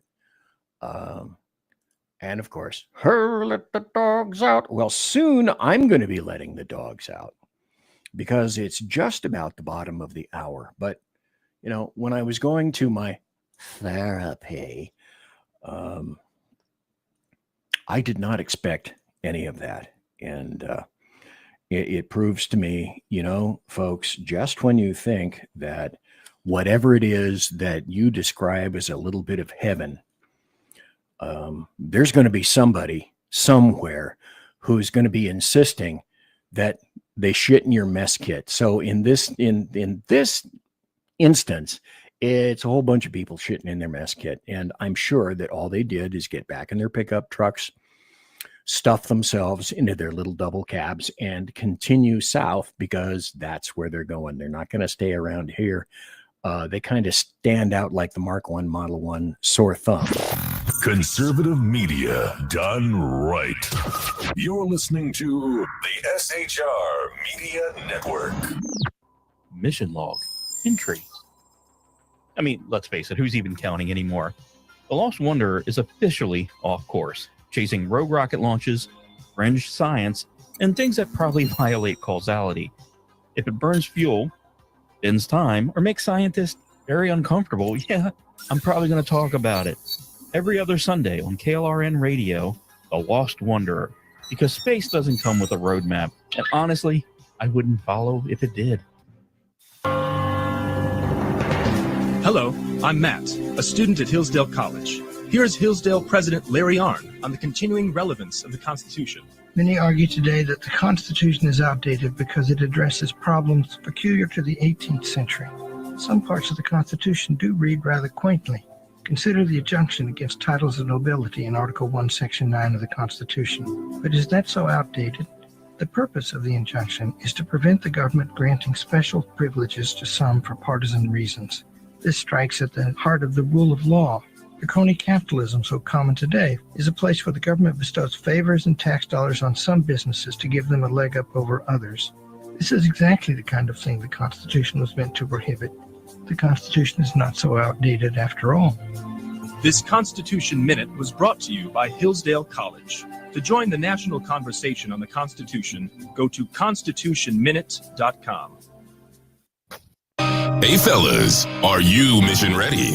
You need to check out Mission Ready Men via Earl Big E Jackson on Tuesdays and Thursdays, 9 a.m. Pacific, 11 a.m. Central, and noon Eastern. It's a show that equips you to navigate our society's challenges from a biblical perspective with courage and conviction. Tune into Mission Ready Men as we examine our culture through the prism of biblical truths, teachings, and how to apply them in our daily lives. Prepare to step up, stand out, and step into your role as a man as ordained by God. That's Mission Ready Men, hosted by Earl Jackson on the SHR Media Network. And get mission ready. Want to make an immediate difference in the life of a critically ill child? You have the ability to do that right now. Make a donation to Dream Makers for Life, the organization that restores dreams to seriously ill children and their families.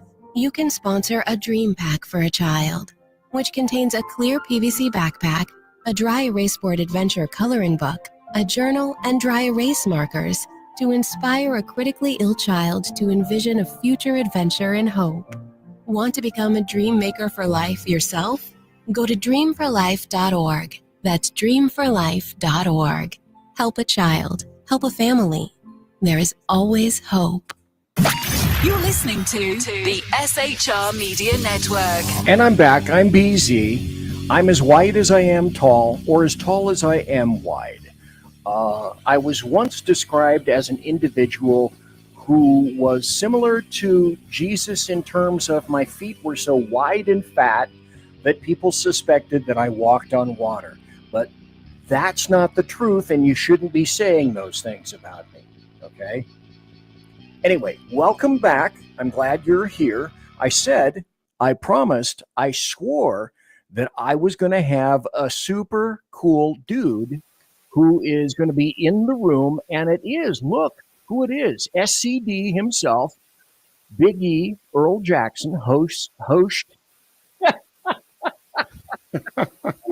I'm the host of the show, but you're the hostest, the mostest, Earl Jackson. So how you doing? to you, sir. It's good to see you here now, because good to be here. It's my pleasure to have you here. Let me turn this up just a little bit so they can hear you better. I listened to your show, and we just, as a matter of fact, not long ago, we just heard about your show, Mission Ready Men, and it's on Tuesday and Thursdays, the same day. The same day that I'm on, except way like super early in the morning. Yeah, for me. So, but I regaled everyone with the tale. Well, I got up to watch Rick Robinson's show at 7, and I'm trying to make that kind of a habit so that I don't stay up quite so late at night. I'm a late night guy. Sometimes I don't go to bed until like 3, 4, 5 in the morning. And so to be up at 7 o'clock was previously challenging for me. But I figured, I'm up listening to Rick, then I need to make sure that I'm in the chat room and listening to Earl Biggie Jackson and his show, Mission Ready Men. So since you're here and I'm here and you're live and I'm live, hey, tell folks what Mission Ready Men is. Mission Ready Men is it's a show that I do where I talk about the news of the day, talk about all the stuff that's going on with these crazy radical leftists. And but I try to frame it from a biblical perspective. I'm a Christian. I make no apologies for that. And so everything that I try to do and say on the show is from that perspective. Sometimes it's tough because sometimes I have to really work hard to keep my Christian composure, because these people are so I have to pray because these people are so off the wall. It's mind-boggling. It's the kind of thing where when I watch you or I watch Rick, and we're essentially similar folks of similar mindsets.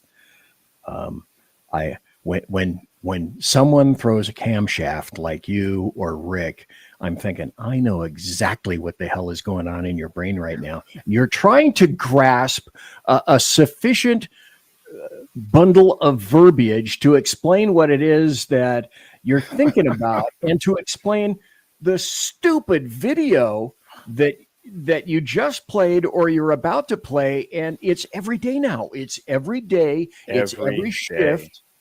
It's like, how do I interpret this? How do I explain this to certain people? Can I do it? And if I do it, can I make an explanation without just going nuts and looking similar to this guy? How do I do that? Is it possible? And so it used to be like every couple of months we'd be challenged like that. Oh, for example, like I have a new I have a new segment, like I call it the Carousel of Amusing Derp. And this is the stuff that I customarily start the show off with. And I didn't do it before you got here. What I did is I explained basically how I was going to therapy, and I came across 2 pickup trucks full of illegal invaders in North Idaho. Yeah. And I went in. I was listening. I heard that. Okay. Then you know what there's the number I called, because for whatever reason I remembered it. And I thought, it's like, okay, I'm met with this catastrophic crap across the media.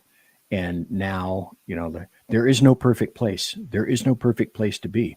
There is no spot in the United States of America, unless you're on top of a 10,000-foot mountain, where in some fashion you won't be deleteriously involved with other shit sticks that are trying to bring down the United States of America. So if you think that you're relatively safe. Well, you may be relatively safe, but sooner or later, the scale will blow you out of the water. Like this, for example. People shouldn't have to work to prove their value to you. In fact, people shouldn't have to work.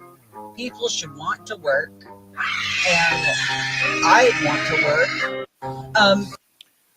That's what passes for leftists these days. They are nuts. They are damn nuts. They're crazy nuts.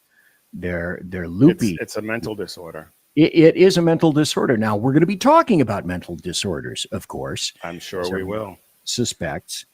I will never forget the first time I heard somebody say liberalism was a mental disorder. It was Michael Savage. Mike Savage. It must have been 20 plus years ago, the first time I heard him say it. And back then I was following politics, but not to the extent that I do now. And I was like, oh, come on. That's a bit harsh. And now I'm like, he was onto something. Well, the thing I learned about Michael Savage is that, okay, he had a great message, and his message was essentially very simple, borders, language, and culture. So here's an individual with a great message and the inability essentially to portray his message. I happen to know one of the he destroys producers, or he used to when he had his radio show out of San Francisco. He'd chew through producers in about 6 months, and it's because he's an asshole to them. He's a raving asshole to them, and they don't want to stick around. So he has a great message. I submit that he's one of the world's worst messengers. But that being said, yes, that's exactly where I heard that the first time, and that's also where I heard the phrase "red diaper doper baby."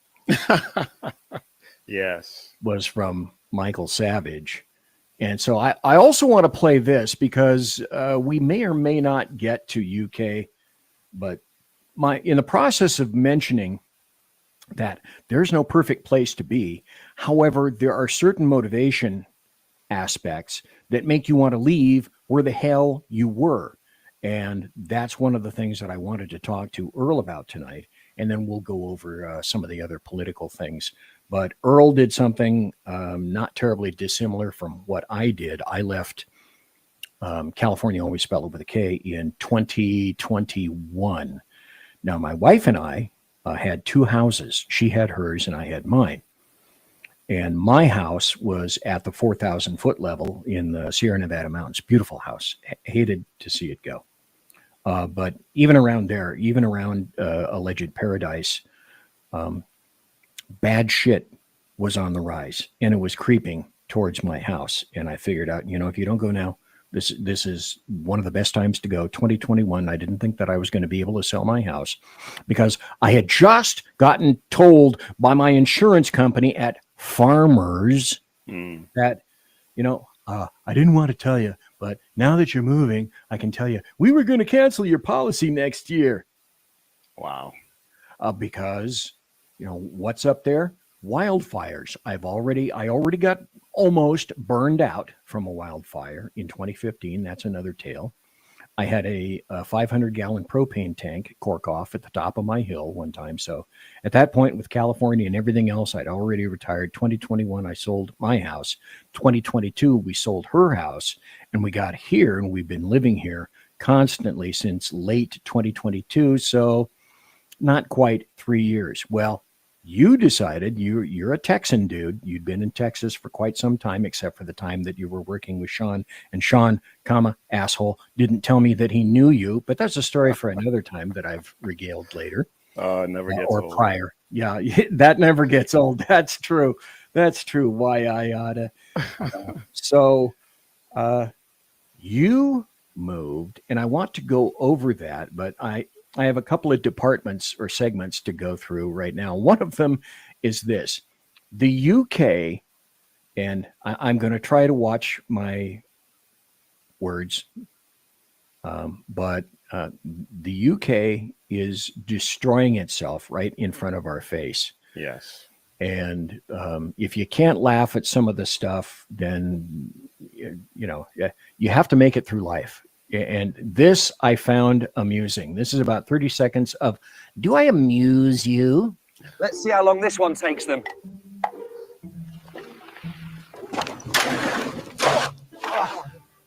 That old sofa has been there for 3 weeks, and my son painted an England flag on the front, and the council came straight away to remove the bloody thing. Look how fast the council removed my bins when they have the England flag on it.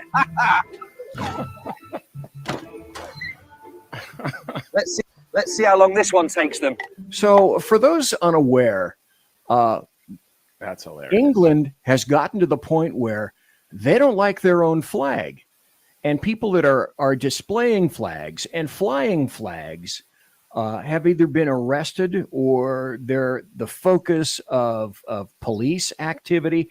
That's how really stupid it's gotten in the UK. I mean, it's ridiculous. I don't have the time for the show tonight to be able to do it. And okay, let me find out up front. Earl, what time do you need to jam by? I mean, I can hang out for as long as you need. No. I told you. I said, Earl, I'm going to promise, PROMISS, this to you.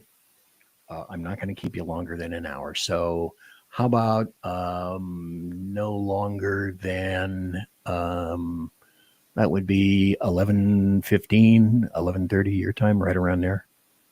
Would that be acceptable to you? 11:30 is good. Okay. 11:30 is good. All right. Just want to make sure. Anyway, I am going to go through some segments because certain individuals by the name of Sean Lewis guilted me into bringing some of my things back. So here's this. I haven't done this for a while, but I did it Tuesday night, as a matter of fact. The bloviating Zeppelins, HeyJackass.com, Chicago death toll update. Courtesy of every leftist running that city. From the mayor, police chief, and every autocrat in the 50 wards. And what I say when the intro for this comes around, I customarily say, hey, it's time for the Chicago death toll from HeyJackass.com, illustrating Chicago values. August to date, shot and killed 30, shot and wounded 169, total shot 199, total homicides 33.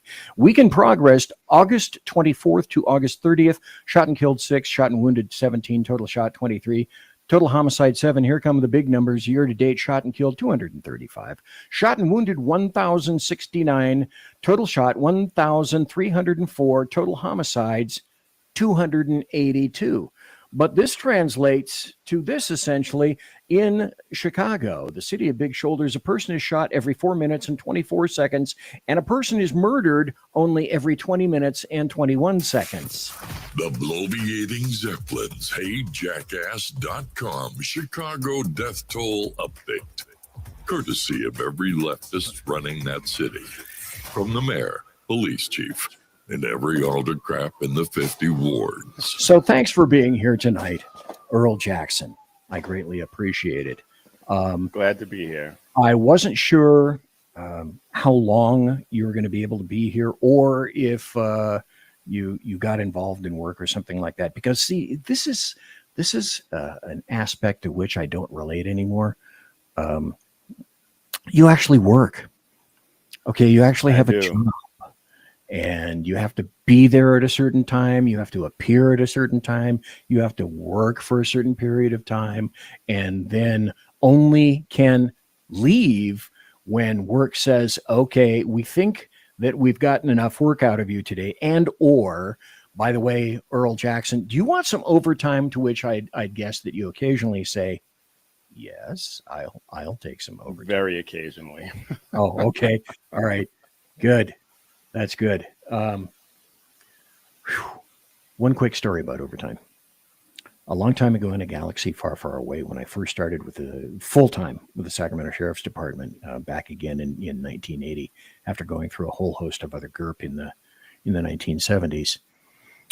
When you go through a sheriff's department, at least in California, always spell it with a K, you first have your ass jammed into custody, into the jails.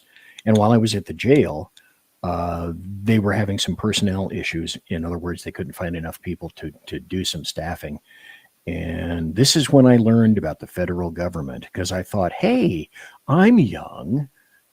Let's see, when was I? Okay, in 80, I was 30. So I'm thinking, okay, I'm young. I'll take, in the jail, I'll take all the overtime that they gave me.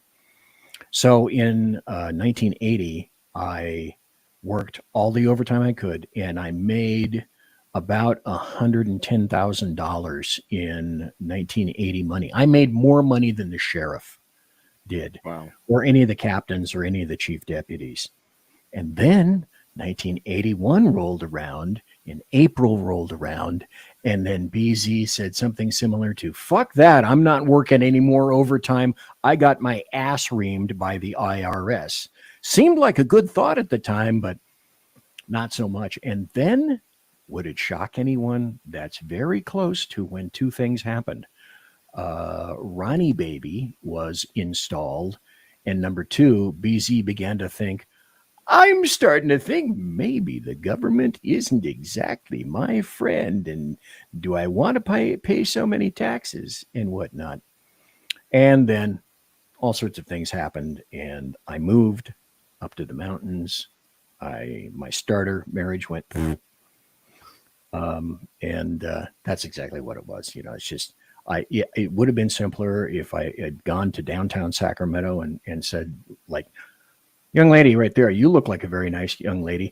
Can I buy you a house?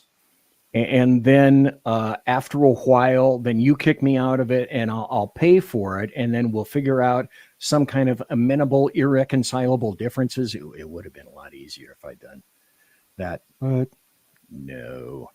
So, Earl, tell me a little bit about your background. I know you worked for law enforcement back east, and sadly, you were commingled with Sean for a while. I apologize for that. No one would want to suffer under those circumstances. But then you left and went where? To Texas after that? No, actually, I worked for another department for a while, and I don't know if I've told this story before, but my police chief was a political appointee, never wore a badge, and we would constantly butt heads with him when he would give us orders, and we're like, dude, that's illegal. We can't do that. And we would have to basically educate him on police procedure and constitutional law and all the rest of it. And one day I got into it with him, called him some names I shouldn't have. And and that very same day, an old partner of mine from when I worked in housing, he had gotten hurt and couldn't be an officer anymore. And he had gotten into technology, and he called me that day and told me that he got his first job making a six-figure salary. Ooh. And I said, I got to get some of that. Oh, yeah. And so I did. I immediately started making moves. I went to computer school and did that. I did eventually work with Sean a little bit after that again. And then I made the jump full-time into technology as a career. And now here we are 25 years later. Okay, I'm going to follow that up with a couple of questions, but before I go there, I must say this. Sean has made fun of me before with regard to my tech savvy-ishness, which to translate means no, I'm not. No, I am not. I am a techno-Luddite of the nth degree. And Sean, ask him anytime he's on the show, he'll invariably reference that. And so I have to say this now, Earl Jackson, God bless you, sir. I did not know that you were a super big tech guy. And thank you so kindly for not hoisting me on the tech petard of my own creation, being the idiot that I am. And you've been so nice to me. You really have. I've sent you texts and through Messenger and whatnot. Hey, what about this? And what about that? And you know, at no time did the big hand of tech come out of Messenger from Texas and go, Dish, Dish, Dish, you're a moron. Why the heck did you even answer that? Ask me that stupid question. So thank you so much for restraining yourself when asked need. what eventually what invariably are really stupid questions about technology. So you're a squire, my good friend. You are a squire for not taking me and grabbing me by. Did you see my tie? I'm wearing a tie. I did. And it's not a breakaway tie. It's an actual real tie that I had to I see tie, that. which is weird. You know, and grabbing me by my glottis and going, oh, I told you not. How many times do I have to tell you that? The answer is, well, probably at least 20 or 30 times before it gets to not at all. The brain there. So you end up in Texas. And how does that occur? Well, I grew up in Massachusetts, and I absolutely hated it from the time I could experience cold. I absolutely hated it. Oh, okay. And I hated snow. I hated shoveling snow. I hated pretty much everything about living up there except for my friends. And so when my wife and I got married, we decided we were going to leave New England, and Texas was always a place I wanted to go. I've loved Texas since I was a kid. Always been a Texas Longhorns fan since I started following football, and spent time when I was in the Air Force in Texas. Loved it, and so I really wanted to come back or go back because I'm not there anymore, and we'll get to that, I'm sure. But so yeah, I ended up in Texas. We spent if we had stayed until January, it would have been 20 years. Wow. Okay. All right.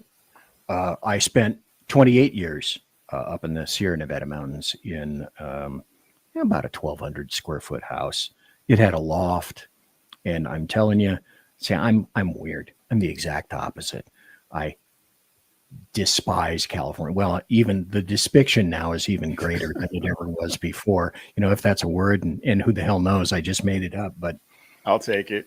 Yeah, I'm not a big fan of heat, and I'm not a big fan of humidity, and so I went up in the mountains. I was there for 28 years, and it just got to the point where the conditions, psychically, mentally, budgetarily, culturally, were just, dude and dudettes, I had to leave. It just was to the point where I can't take this anymore, and especially under conditions where, you know, I'm retired. I'm paying taxes to have my tax money used as a cudgel and an Exocet missile to go through my head. Why am I doing that?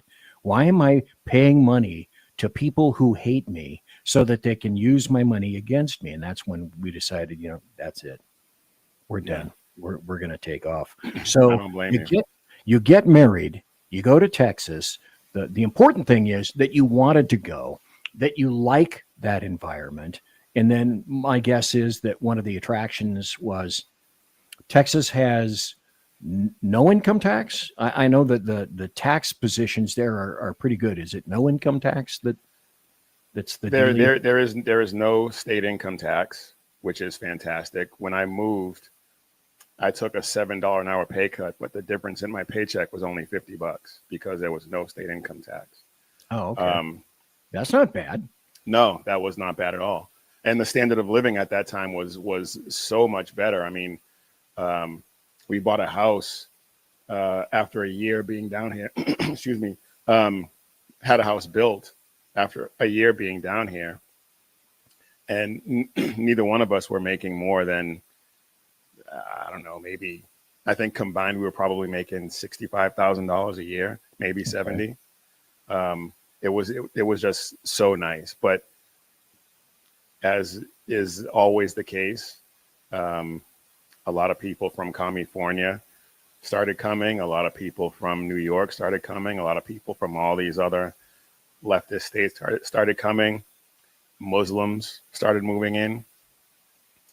And and we found out really quick that even though there was no state income tax, the property tax was bare. And that made things, especially towards the end, so expensive that we were looking to move. I wanted to stay in Texas. My wife didn't, so we compromised and moved. But in all seriousness, though, there was really nothing in our price range, and that had the things that we wanted that we could afford, because the property taxes were just so astronomical, and they've gone up even since we've moved, I think, or they went up again right before we closed on that house. And so we started looking, and we looked in Alabama, we looked in Kentucky, we looked in Tennessee, and all of those states, the property taxes were a fraction of what we were paying in Texas.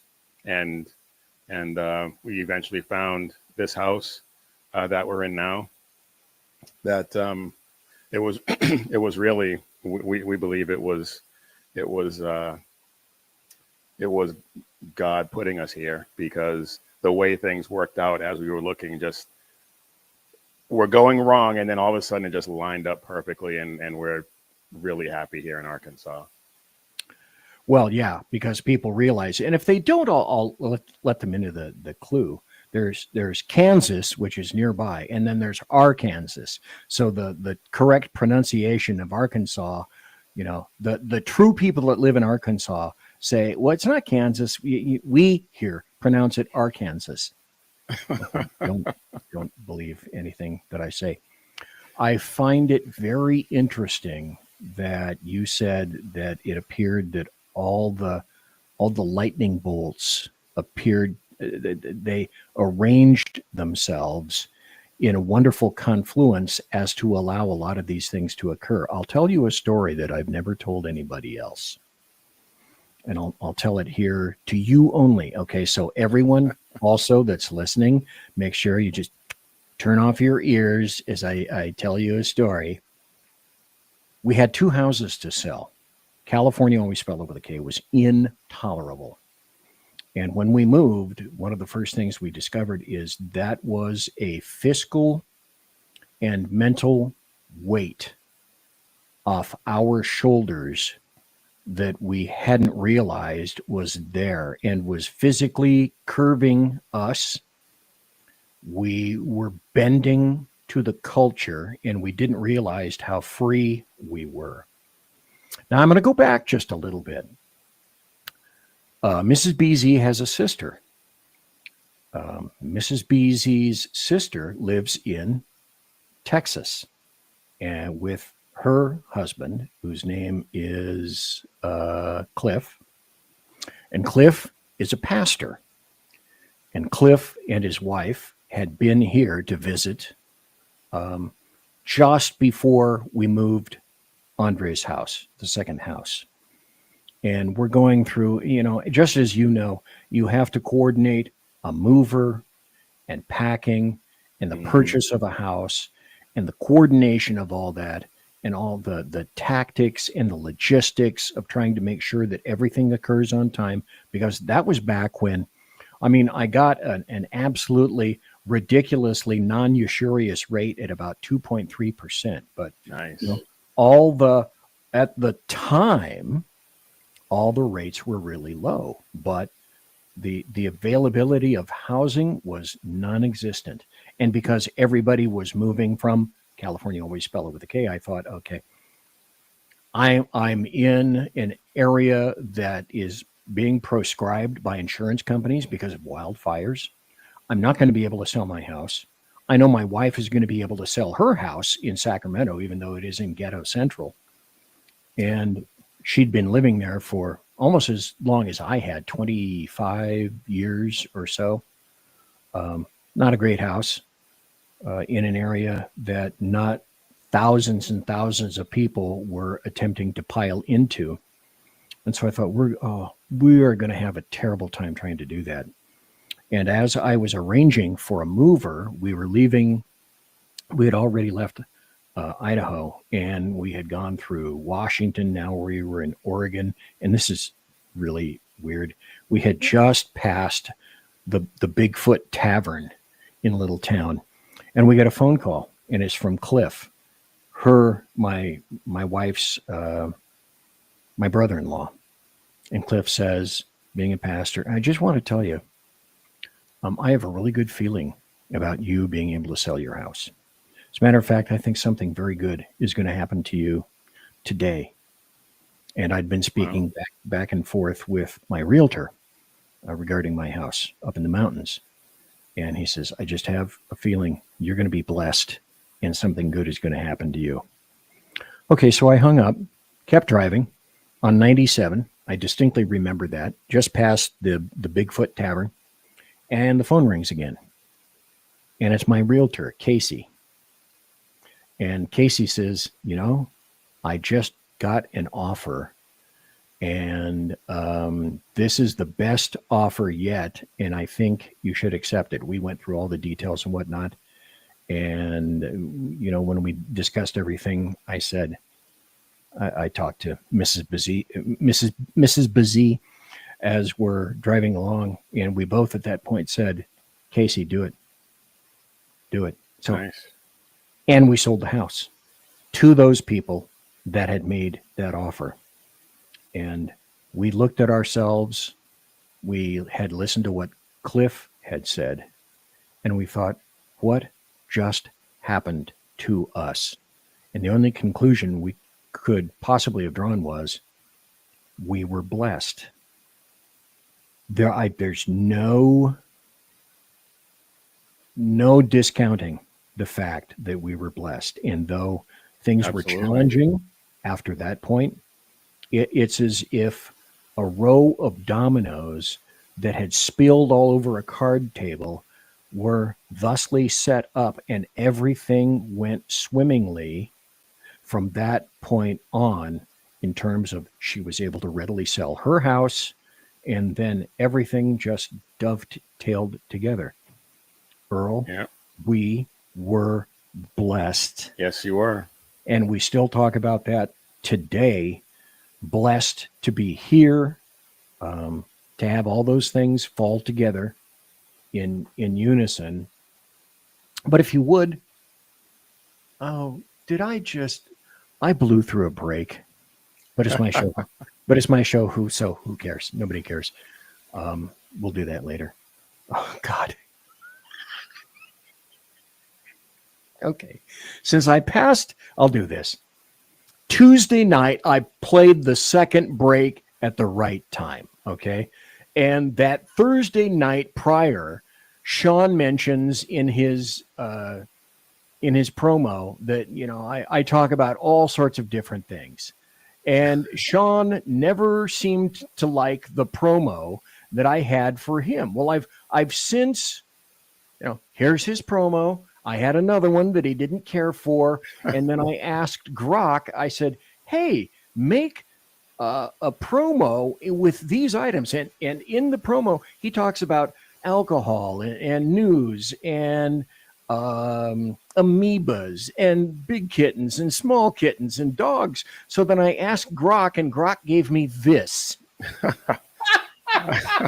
Yeah, I saw that. So the thing I got to tell you and I got to point out is, this is, something that came out of the head of Dali, perhaps. Salvador Dali had an influence in that. And the other thing that I found out that I finally realized was the interpretation from Grok is, see the newspaper that's down there and see something on the I don't know, the newspaper, whatever the hell that is. That's Grok's interpretation of an amoeba. But the funny thing is, to me, dude, it looks like a turd. So it's probably just as well that I didn't play the break. But I just had to inject that because I didn't know if you'd seen that or not. And Yeah, I did see that. It was hilarious. Grok is pretty weird, pretty funny. So after living in Texas, and it was a good place to be, I didn't realize that. Were the property taxes always that bad as opposed to the state taxes? Yes, the property taxes were always out of proportion. And I remember when we bought the first house, people were telling us that the property taxes were, were terrible. And they were expensive, but they weren't, it wasn't like prohibitive. But each year it would creep up and up and up. And then, of course, when we bought the second house, it was more expensive. And so the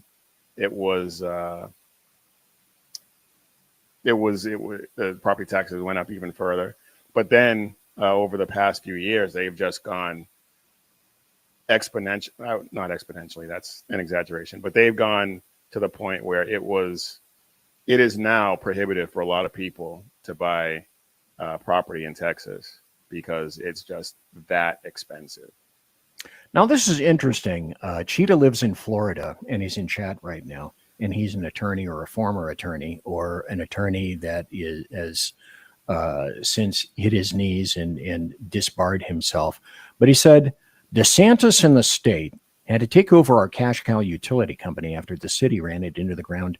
And the city that he lives in put it into the ground, $2 billion in debt for an electric utility. Since the takeover, utility prices dropped 25%. Wow, how does that happen? But see, I didn't understand, Earl Jackson, I didn't understand that. I thought everybody went there from California, always spelled with a K, and I didn't know that people from New York were going there. I didn't know that Texas was that big an attractant to people from New York. So, things were scales with me, and I'm sure that you weighed everything. They were scales with you. Yeah. And things sound as though they went fairly well for you. I'm just speaking in terms of the time element. It seems to me, and correct me if I'm wrong, please, that you left Texas. You must have sold appropriately and gotten whatever it is that, remotely you kind of wanted for the house that you left. But it seems to me that in terms of time between you selling your house, moving everything, buying that house in Arkansas, it seems to me like that was pretty quick. Or am I like way wrong on that, sir? No, you're not wrong. We the process when we first decided we were moving, the process from looking, putting in an offer on a house, having that fall through, putting in an offer on another house, having that fall through, then finally get here. It didn't seem like it was going quickly as it was happening, but looking back on it, especially during the time when we had to sell, close, and close on the new house, that was very compressed time frame. But overall, it didn't seem like it was moving very fast until we looked back on it and realized it was a whirlwind. Because we thought, we moved in her 60s, my 70s, and we look back in retrospect and think all the things that we did at our age, so to speak, which is, relative. I thought, my God, could I ever do that again? And that's when I finally realized, you know what? Nope. No, not just regular no, extra crispy to the hell no. We're not doing it again. The car that I have, that's my last car. The house that I have, this is my last house. I'm not playing this game anymore. It beat the crap out of us. And then, though, at the end, did you and B decide or sit down one day and just go look at each other like,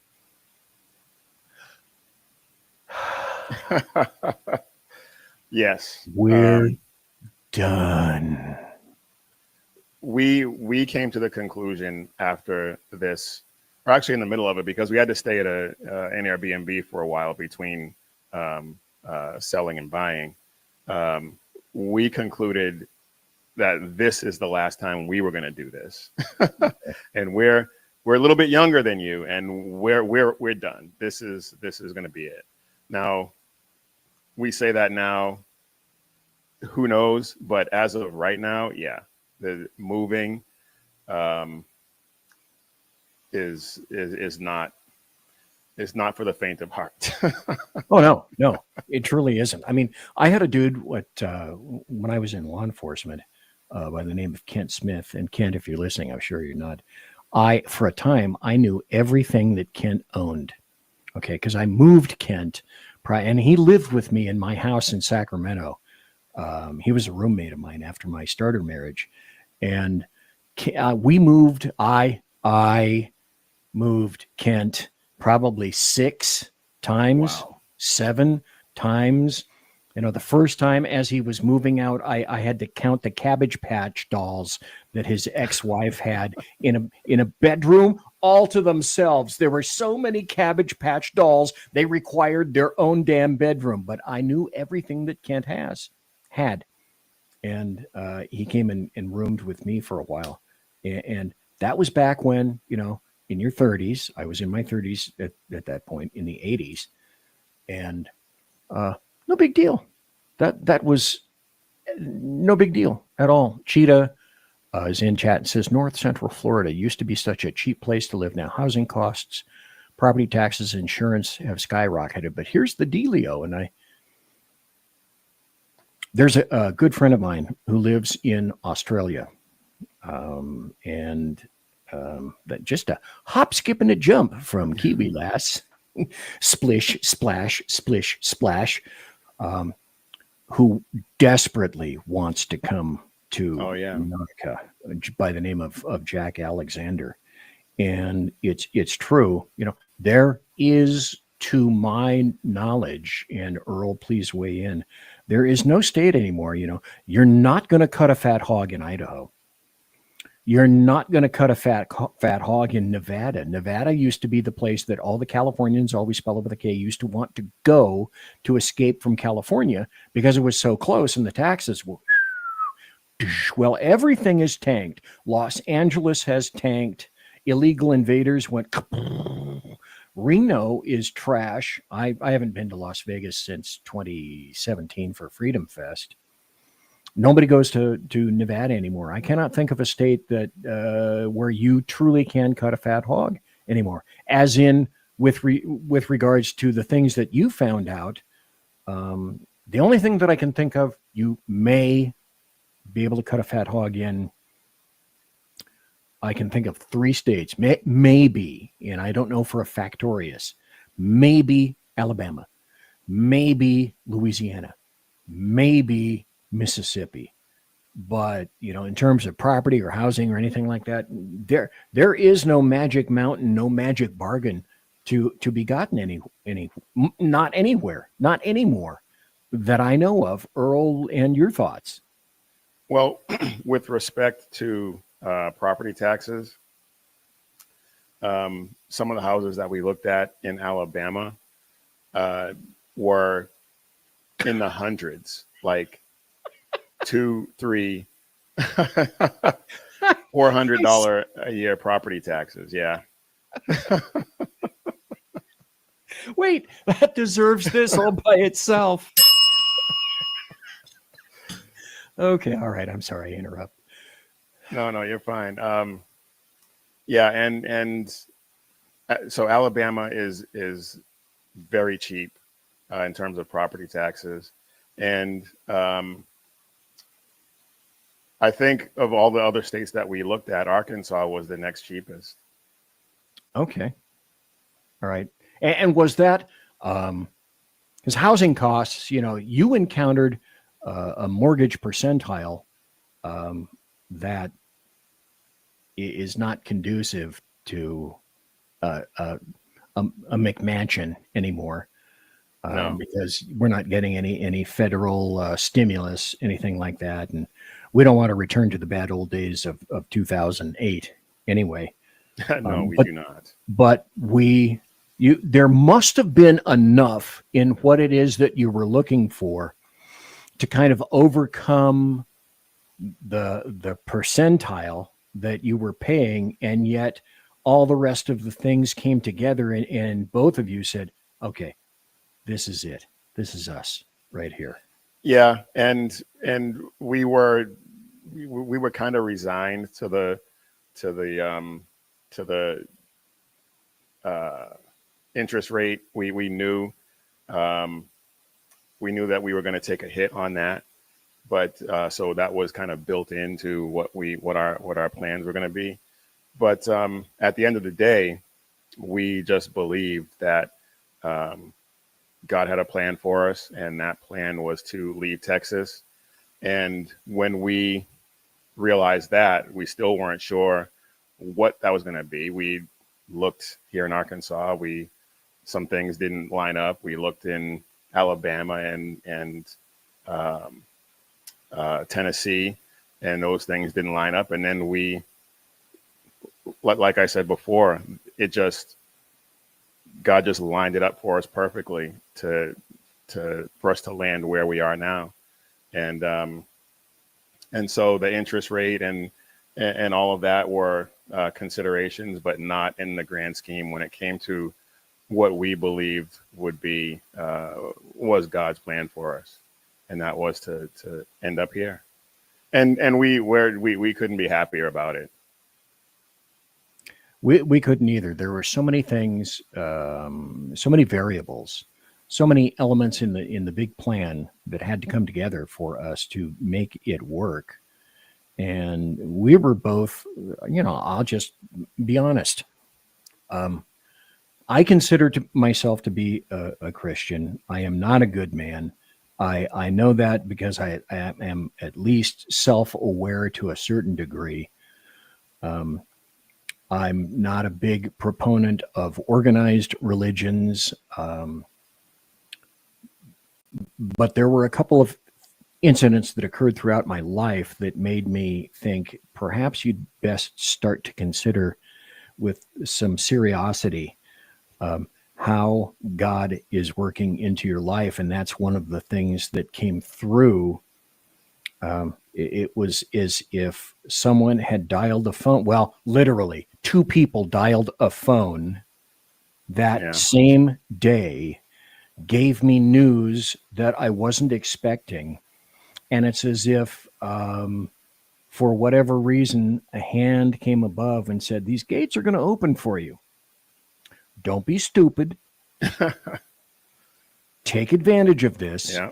I'm giving you an opportunity that I have heretofore not granted you. It might be time for some thanks now, perhaps. And literally, Mrs. BZ and I thank our lucky stars, and we give praise to God that this happened to us, because we still have so many people that are back in California under what I would consider to be unpleasant circumstances. And to say the least, we almost thank God every day for what happened with us. Things could have gone so much differently, and yet they didn't. And I'm hearing all sorts of stories about other people and whatnot. See, I got 6 minutes before the bottom of the hour break. I am going to take the bottom of the hour break because I'm going to have to let the dog back in, because I heard him with his little nose go. So that indicates the dude wants to come back in again. I try to accommodate him. He's on his last legs, so to speak, literally. Yeah. And so all these things came together. But if you would, you mentioned some things that, God, how do I put this into a properly phrased question, Your Honor? there were a host of things that affected what I would consider quality of life issues. And would you say, Earl Jackson, that a lot of the things that occurred, of course, they were fiscal. You mentioned all of that. But were a good percentile of things that influenced you, like quality of life issues. And one thing that you mentioned is one element that I heretofore have never thought to associate with Texas, but the quality of life issues. What were some of those that made the both of you think, okay, maybe we really do need to think long and hard about this? I mean, we loved where we were. It wasn't that things had gotten to a point where life was unbearable or even unpleasant in any way. The property we had was nice. It was beautiful. The house was basically brand new when we moved in, and we were able to build our business and do all the things we needed to do. But things had just gotten to the point where it was really, really expensive for us to maintain that, and it wasn't worth it. And so we prayed about it, and we really believe that God laid it on our hearts to look at moving, and that's what we did.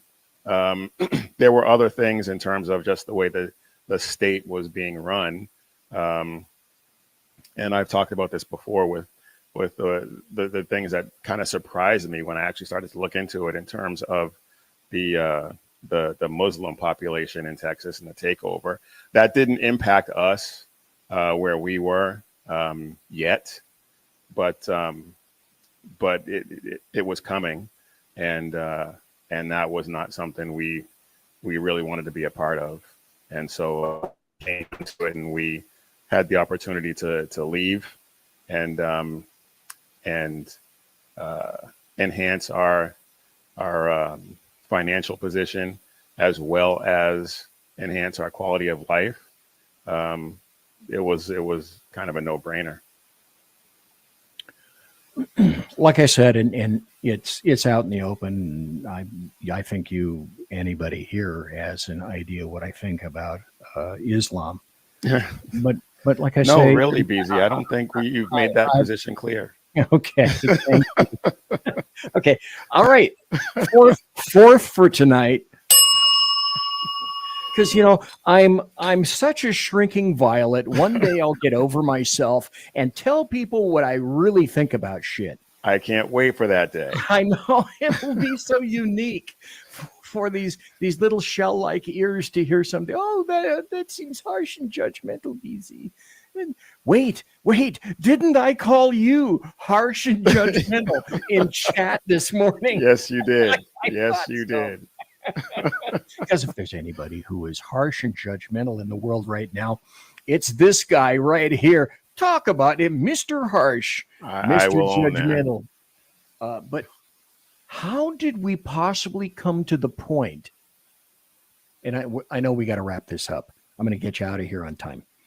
But the final question to you would, how did we ever get to the point where Texas is associated with Islam? It's like, I don't get that. Texas survived for a long time on its reputation. People would always say, don't mess with Texas. Don't mess with Texas. Don't California my Texas.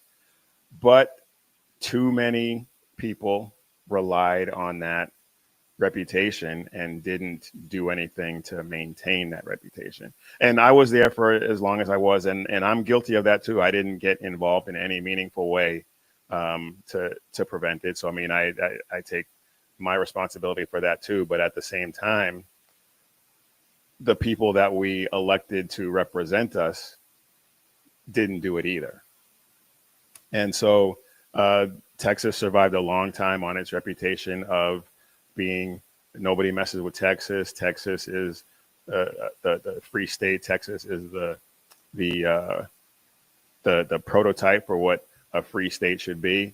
Yes. And yes. But too many people just coasted on that reputation, and Muslims, Californians, all of the other leftist states that came in, and don't discount the fact there was a concentrated effort to flip Texas too with George Soros and his organization. Yeah. They took full advantage of that, and now Texas is paying the price. Okay, I know you got to go. I understand. Thank you and bless you for coming here and giving me the time that you have tonight. Before you leave, again, tell folks about your show. Two things. Tell folks about your show on Tuesday and Thursday mornings, relatively. And then also, before you blast on out of here, tell folks a little bit about Seven Armors, if you would, please. Absolutely. The show is called the Mission Ready Men Briefing. It is on Tuesdays and Thursdays at 11 a.m. Central. And it's been going for about 90 minutes lately. I think that's going to be true going forward. And we talk about the news of the day, events that are taking place, and we examine them through a biblical perspective, from a biblical worldview. And I try occasionally to put some levity in there, although the past few weeks hasn't really been conducive to that. But yeah, we just try to enlighten folks with how things are going, like I said, from a biblical perspective. And Seven Armors is a t-shirt brand that we have. It's the men's line to my wife's company, Carry Girl. And Seven Armors is, like I said, just the men's line that we have a lot of bold designs, and all of them have a biblical or patriotic message.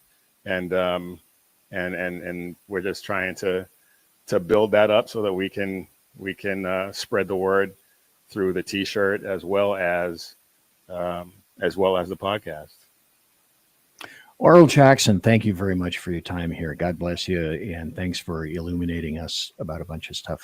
Some of that stuff I kind of suspected was going, but it's like, folks, I tell you, and Earl essentially just affirmed, you got to do what you got to do when you need to do it. And sometimes you have to take the proverbial bull by the horns, and then sometimes you find out that you are going to be or have been blessed in a way that you had never anticipated. Conservative media done right. You're listening to the SHR Media Network. Listen in to the Reaver of Common Sense, where we cut through the noise of news and politics with a show equipped for bombast. Tune in Mondays and Fridays at 9 p.m. Eastern, 8 p.m. Central, and 6 p.m. Pacific, featuring a refreshing dose of reality. Jersey Joe fearlessly tackles the tough topics with no nonsense. Just pure common sense. Visit shrmedia.com, where you can hear the Reaver of Common Sense in action. He may not always be polite. He may not always be refined. But one thing's for sure. He always tells it like it is. Are you looking for a way to boldly express your faith and love for your country? Then check out Seven Armors, the premier apparel company for patriotic men of God, where faith meets freedom in style.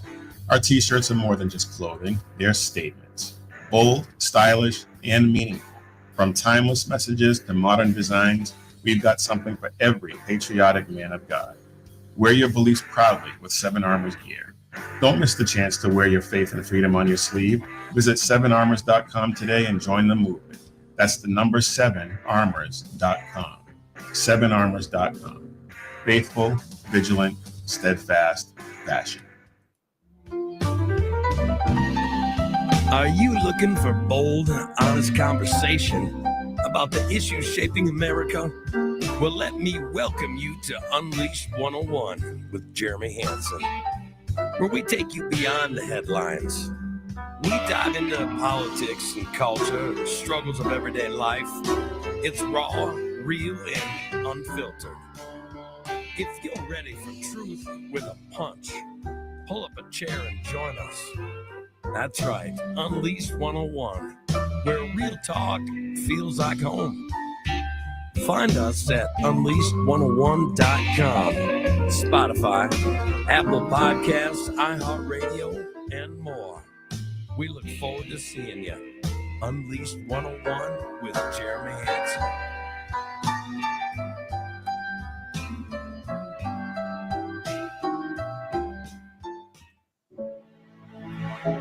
Freedom.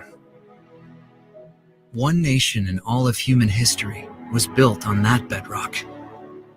Ours.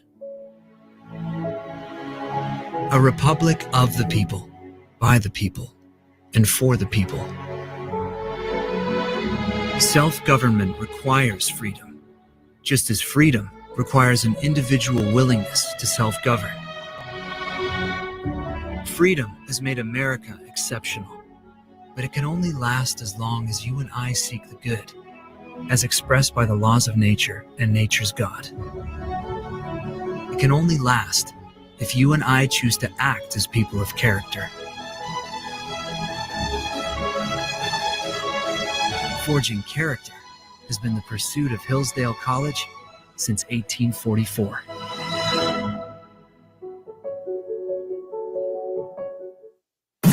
You're listening to the SHR Media Network. It's the final half hour. I'm BZ. Thanks so kindly to Earl Jackson for being here tonight. He of Mission Ready Men, a great individual, a great American, a super dude. I would love to, I'm at 9:37 Pacific, which means it's 11:37 Central, and it's midnight 37 Eastern, and it's 1749.723, subcluster 4, paragraph 70, and the third drawer on the right beneath the stuffed iguana. In Bolivian time, but I never understood Bolivian time, which is really weird. I thought I knew a lot of things about Bolivia, but apparently I don't. Now, well, as I was I have to. Early's gone. I can see he's not in the background, so to speak. So I can say this about Earl because he's not here. And you know me about BZ. If BZ loves to talk behind Sean's back, then BZ loves to talk behind Earl's back. And I have to tell you, it grated on me. I have to tell you, I just wanted to keep Earl here because I wanted so much to talk about. I've still got happy stories. I've got weapons grade stupid. Oh boy, I've got 2 stories in weapons grade stupid. I'm not going to be able to get to a percentile of that stuff. I wanted to get into the shooting. Heavy sigh.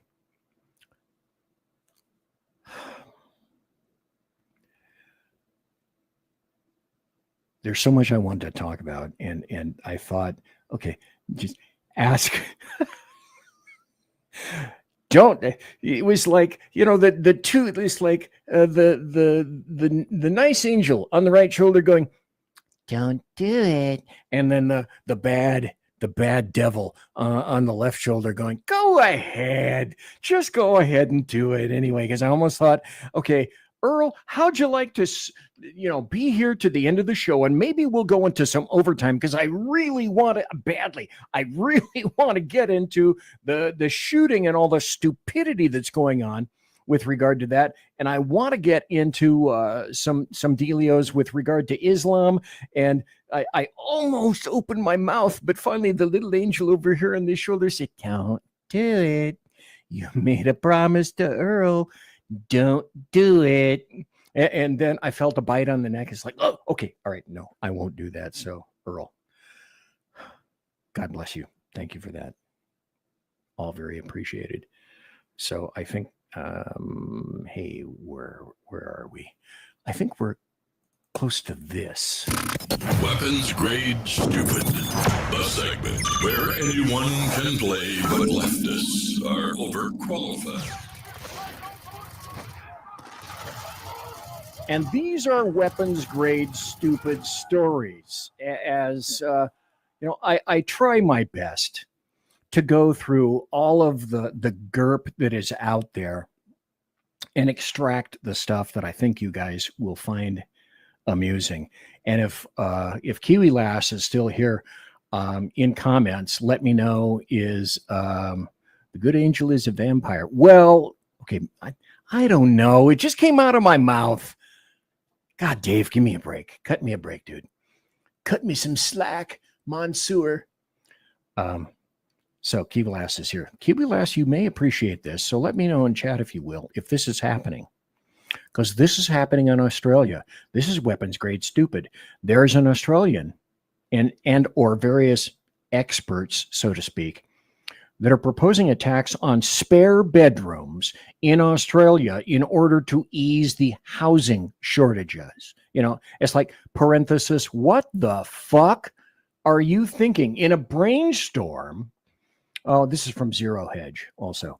In a brainstorm that has leftist central planners around the world salivating, an Australia market analytics firm has proposed that the country start imposing a tax on spare bedrooms. The aim, to ease the country's housing shortage by incentivizing those who have housing that they need to sell and downsize. So I wonder, who could they possibly be aiming that at? Well, that would be people with empty nesters, for example, who their kids have, they've already flown away, or the elderly.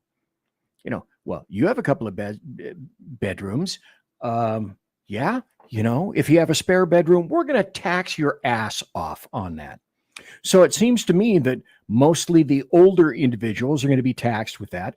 The people that are young, that are in apartments or maybe small homes or have children, they're not going to have any spare bedrooms. So the onus is on whom to pay this potential tax. Now, I am not saying that it is here right now, but this is just one of a continuing series of ridiculosities where leftists are thinking, let's see, how can we pants the other people, expose their genitals and slap them on the ass or up in their scrotum, and how can we drain as much money out of these people as we possibly can? Okay, so Cheetah says, blame the gun. Oh, wait, I forgot Minnesota gun-free state, and Minneapolis is uber liberal. Oh, yeah. I'm not going to be able to. I can see already I'm not going to be able to get to that tonight. Wish I did. Hey, just throwing this out here in the ozone, okay? Potentially. I'm thinking, every show is like this. Every show. Look at all the stuff I've got. Look at all the things that I'm not going to get to because I'm kind of a nimnal and SFA. So shit falls apart. So basically Kiwi says, no, okay, I have not heard about that in New Zealand yet. So a little bit further down in this, it says Australian redistributionists are busy cooking up other means of extracting wealth relative, because who has the wealth? The government does. Extracting wealth from homeowners. In a new paper, university professors Peter Szymanski and Roger Wilkins assail Australia's capital gains tax exemption for owner-occupied housing, by which the government forgoes the coercive collection of $50 billion a year. They also urge the imposition of a tax on imputed rental income, the value of owning a home and not having to pay rent. In a manifestly Marxist sentence, the academics complain that favorable treatment of owner-occupied housing is a major driver of inequality. So if you can think of anything silly, stupid, and fattening that issues from the brain housing group of a leftist, I have just made that illustration for you. It's like, good fucking God. Where does this shit come from? Out of the minds of ridiculous people. But wait, there's more, right? Because I I bring all this stuff to you so that you can see, my God, it's like California is the petri dish in the United States of America of what the fuck not to do or transfer to the rest of the nation, which is why, you know, Gavin Newsom is an insane dude, you know, but yet he's pulling strings in because he has the drapes measured for the White House. He measured the damn drapes way back in 2020. Guaranteed. He visited Joe Biden, if you recall, in the White House. And I'm sure he went, 124 inches. Yes, let's make this plaid or paisley. He's going to go for it in 2028 because we already know Cammie the Cackler is no bueno. She's pulled out of California. She has said not running for governor in California. So, you know, that I'm looking up here and I'm looking at all the stuff that I had about Democrats up here and how they're losing and how they're stupid and how they're imploding and how they're exploding. Well, I want to play this for you so that you understand what's going on. You know, and you can see this is from my Twitter page. I'm on X. I call it Twitter. What the hell? I'm on X at BZ's Saloon. At BZ's Saloon. And I'm really busy on Twitter. That's probably my most active page. I'm fairly active on Facebook. I'm fairly active on Getter. Getter? What the hell is Getter? I don't know. They seem to be nice to me. The Getter seems to be one of the least censored points at which I insert revolutionary thoughts. And I haven't gotten excised yet. But I'm going to read this to you. And then after I read this to you, I'm going to play the video. And then I want you to try not to let smoke issue from your ears, because after I read this to you, you're going to think, no, don't be such a madman. You're a madman if anybody thinks that's true. Then I'm going to play the video for you from a person that you know is associated with this kind of thing. So I'm not making this shit up. So California, I'm sorry, they spelled it with a C, but I always spell it with a K. California is making little girls fill out forms declaring they have a mental health issue if they don't want to share a locker room with biological males. Let me repeat for those of you who just may have tuned in, and then this will be verified in terms of audio and video. California is making little girls fill out forms declaring that the little girls, have a mental health issue if they don't want to share a locker room with biological males. This is real. This is Riley Gaines.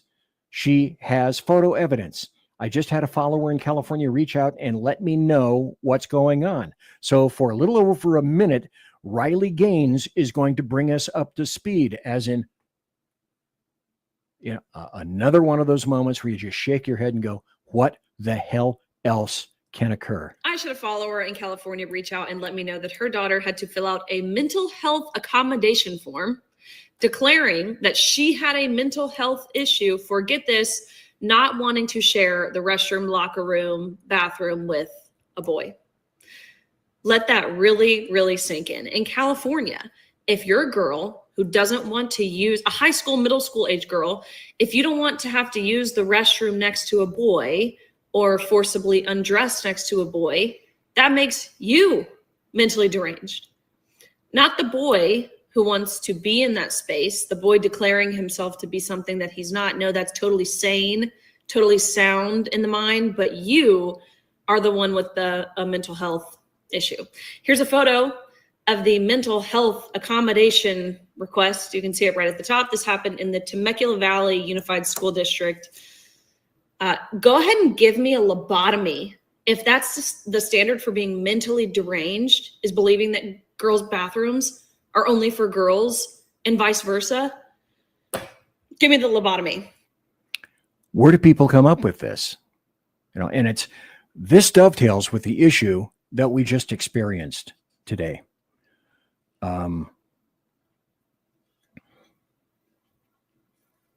Perhaps it's a good time to put these up. And as I am displaying some overlays here, I'll say this.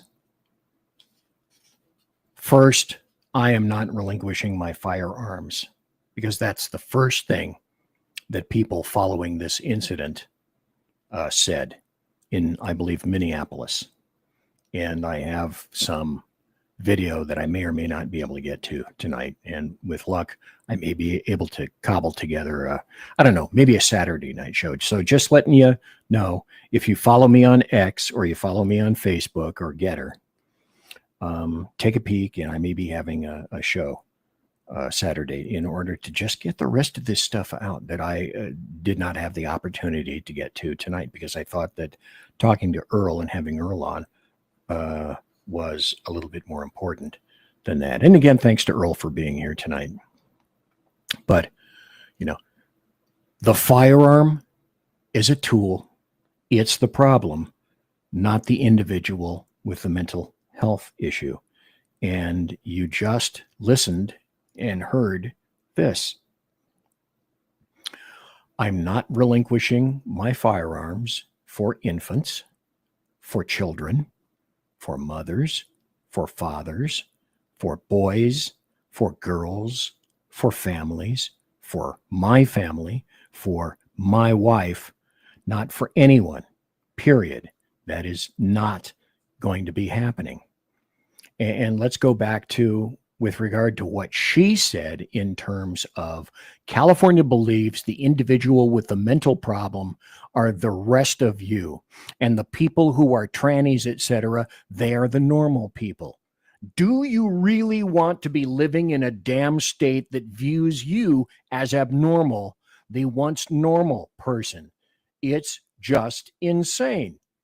So let me damn these facts. It says here the trans movement is radicalizing the mentally ill into becoming violent terrorists who target children for murder. Actually, the reverse is true. The creation of trannies, they're the victims who are mentally soft, who are subject to warping by Democrats and leftists. So there's a pattern that we're seeing here, and you can go down this list, and I'm going to read them to you because occasionally people listen to my show in podcast and they do not have the capability of watching. Today's Annunciation Catholic Church shooter identified as a tranny. The Nashville, and if you don't like that term, I couldn't care less. The Nashville Christian shooter identified as a tranny. The Lakewood Church shooter identified as a tranny. I'll have photographs for you shortly. The Colorado Springs shooter identified as non-binary. The Denver shooter identified as tranny. The Aberdeen shooter identified as tranny. The Iowa high school shooter was a trans activist. Radical gender ideology is driving violence and targeting innocent people. It's like, enough. And that's why I don't see any kind of avoidance of some really serious clashes somewhere in our future. I may as well mention this now. I was on a show last night called Inquiry, where Rick Robinson was producing, and it's a show featuring this super brilliant dude named Stephen L. Hall, a serious, typical underachiever who has a PhD, a master's, he has a doctorate, and he's an attorney. And so the question that I posed to him, because the deal with the show is a questioner poses a question and he answers the question and he takes an hour to do it. And the issue was district courts. How can district courts get away with making an opinion, crafting an opinion that is applied nationwide, and all of the potential ramifications of that? And after an hour, at the very end of it, I said, roughly. Okay, what's the solution for this? Will this be getting better? And instead of myself and he throwing multisyllabic words back and forth at each other, he concluded by saying, no, I don't really see any improvement for this in the future. Everything is radicalized, everything is biased, everything is agendized, including the courts. Now, that's not exactly how he would put it, but that's how I'm putting it. So will things get better with regard to this stupid bullshit? My guess is no. But the opposite side, leftists and Democrats, are going to push, and they are not going to stop pushing.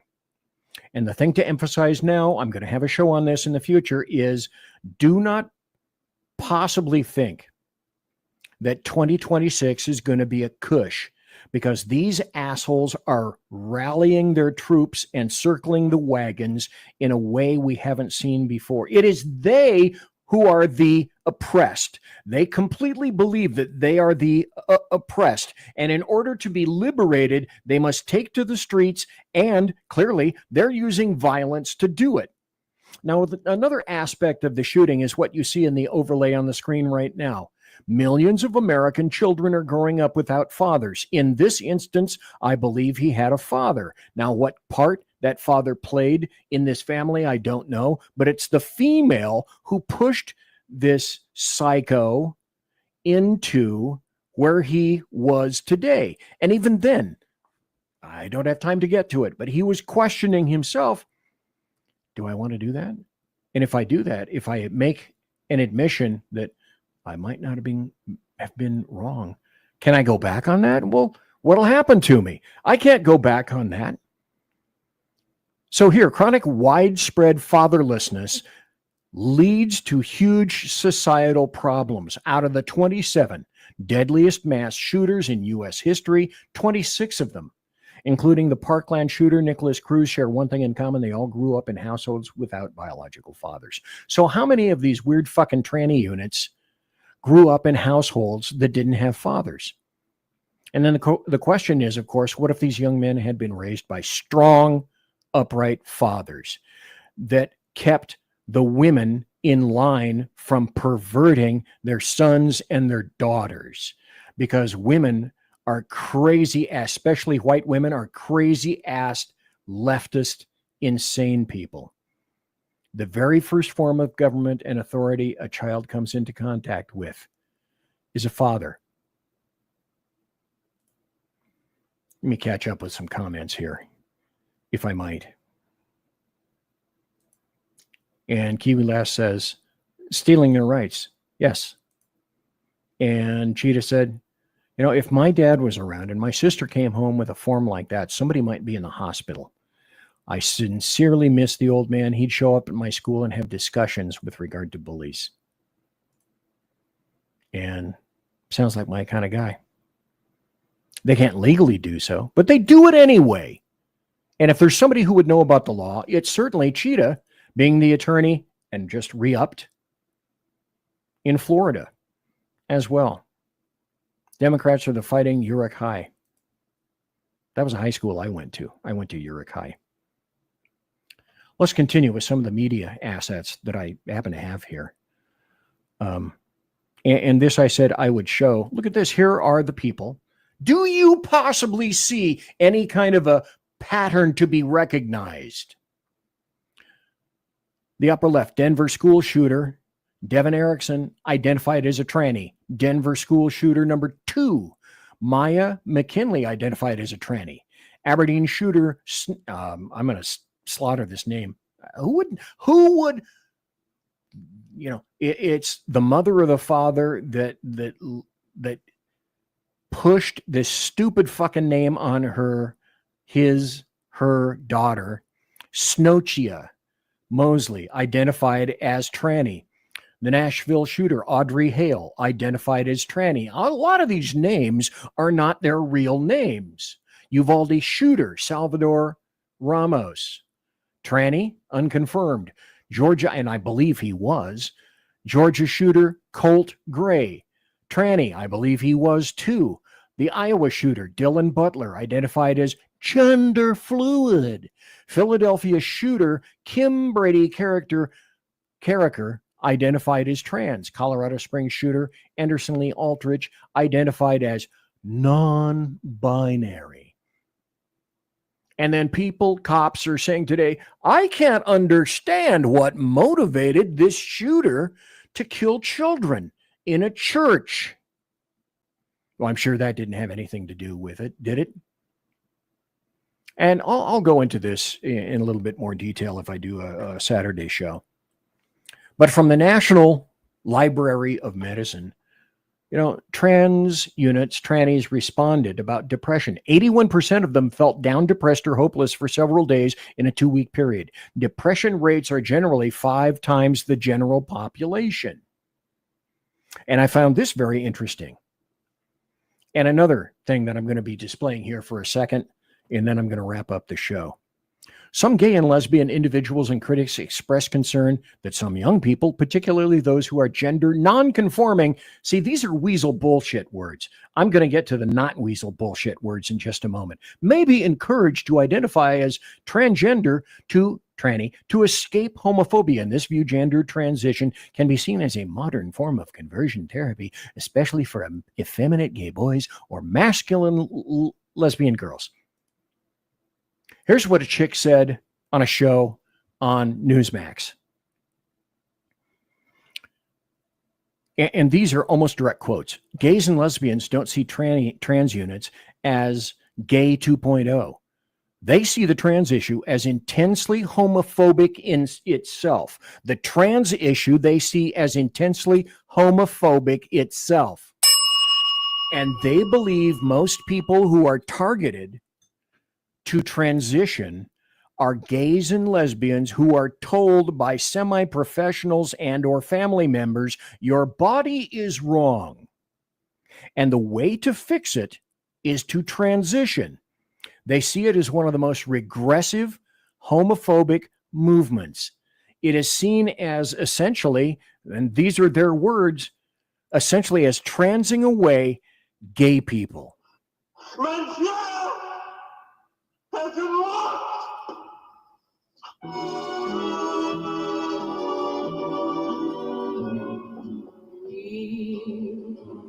That's the show. I don't have any more. I used a full 2 hours. I was kind to Earl Jackson. I wanted to keep him so that we could discuss a lot of these things. But, with all the stuff that happened today and all of the weird acidness that occurred as I went to therapy, it kind of caught me off guard. But I wanted to tell the story anyway. Earl's a cool dude. And I love having Earl on. A super guy, a superman of God, an infinitely better man than I will ever be. And you got to listen to his show Tuesday and Thursday mornings here on the SHR Media YouTube channel at 9 a.m. Pacific, and you can figure the rest of the times yourself. All this stuff has been happening as I've been speaking, to include, the Lockheed and the microphones and the board and Pratt & Whitney engines.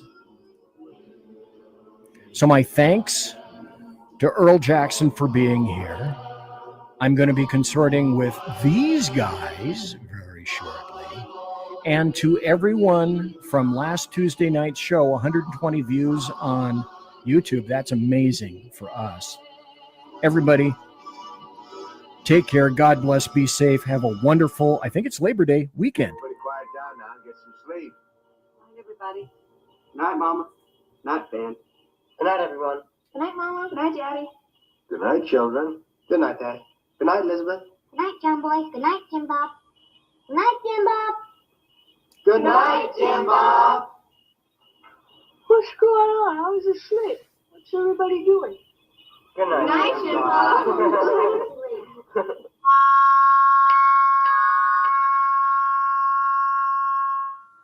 Good night, and good luck.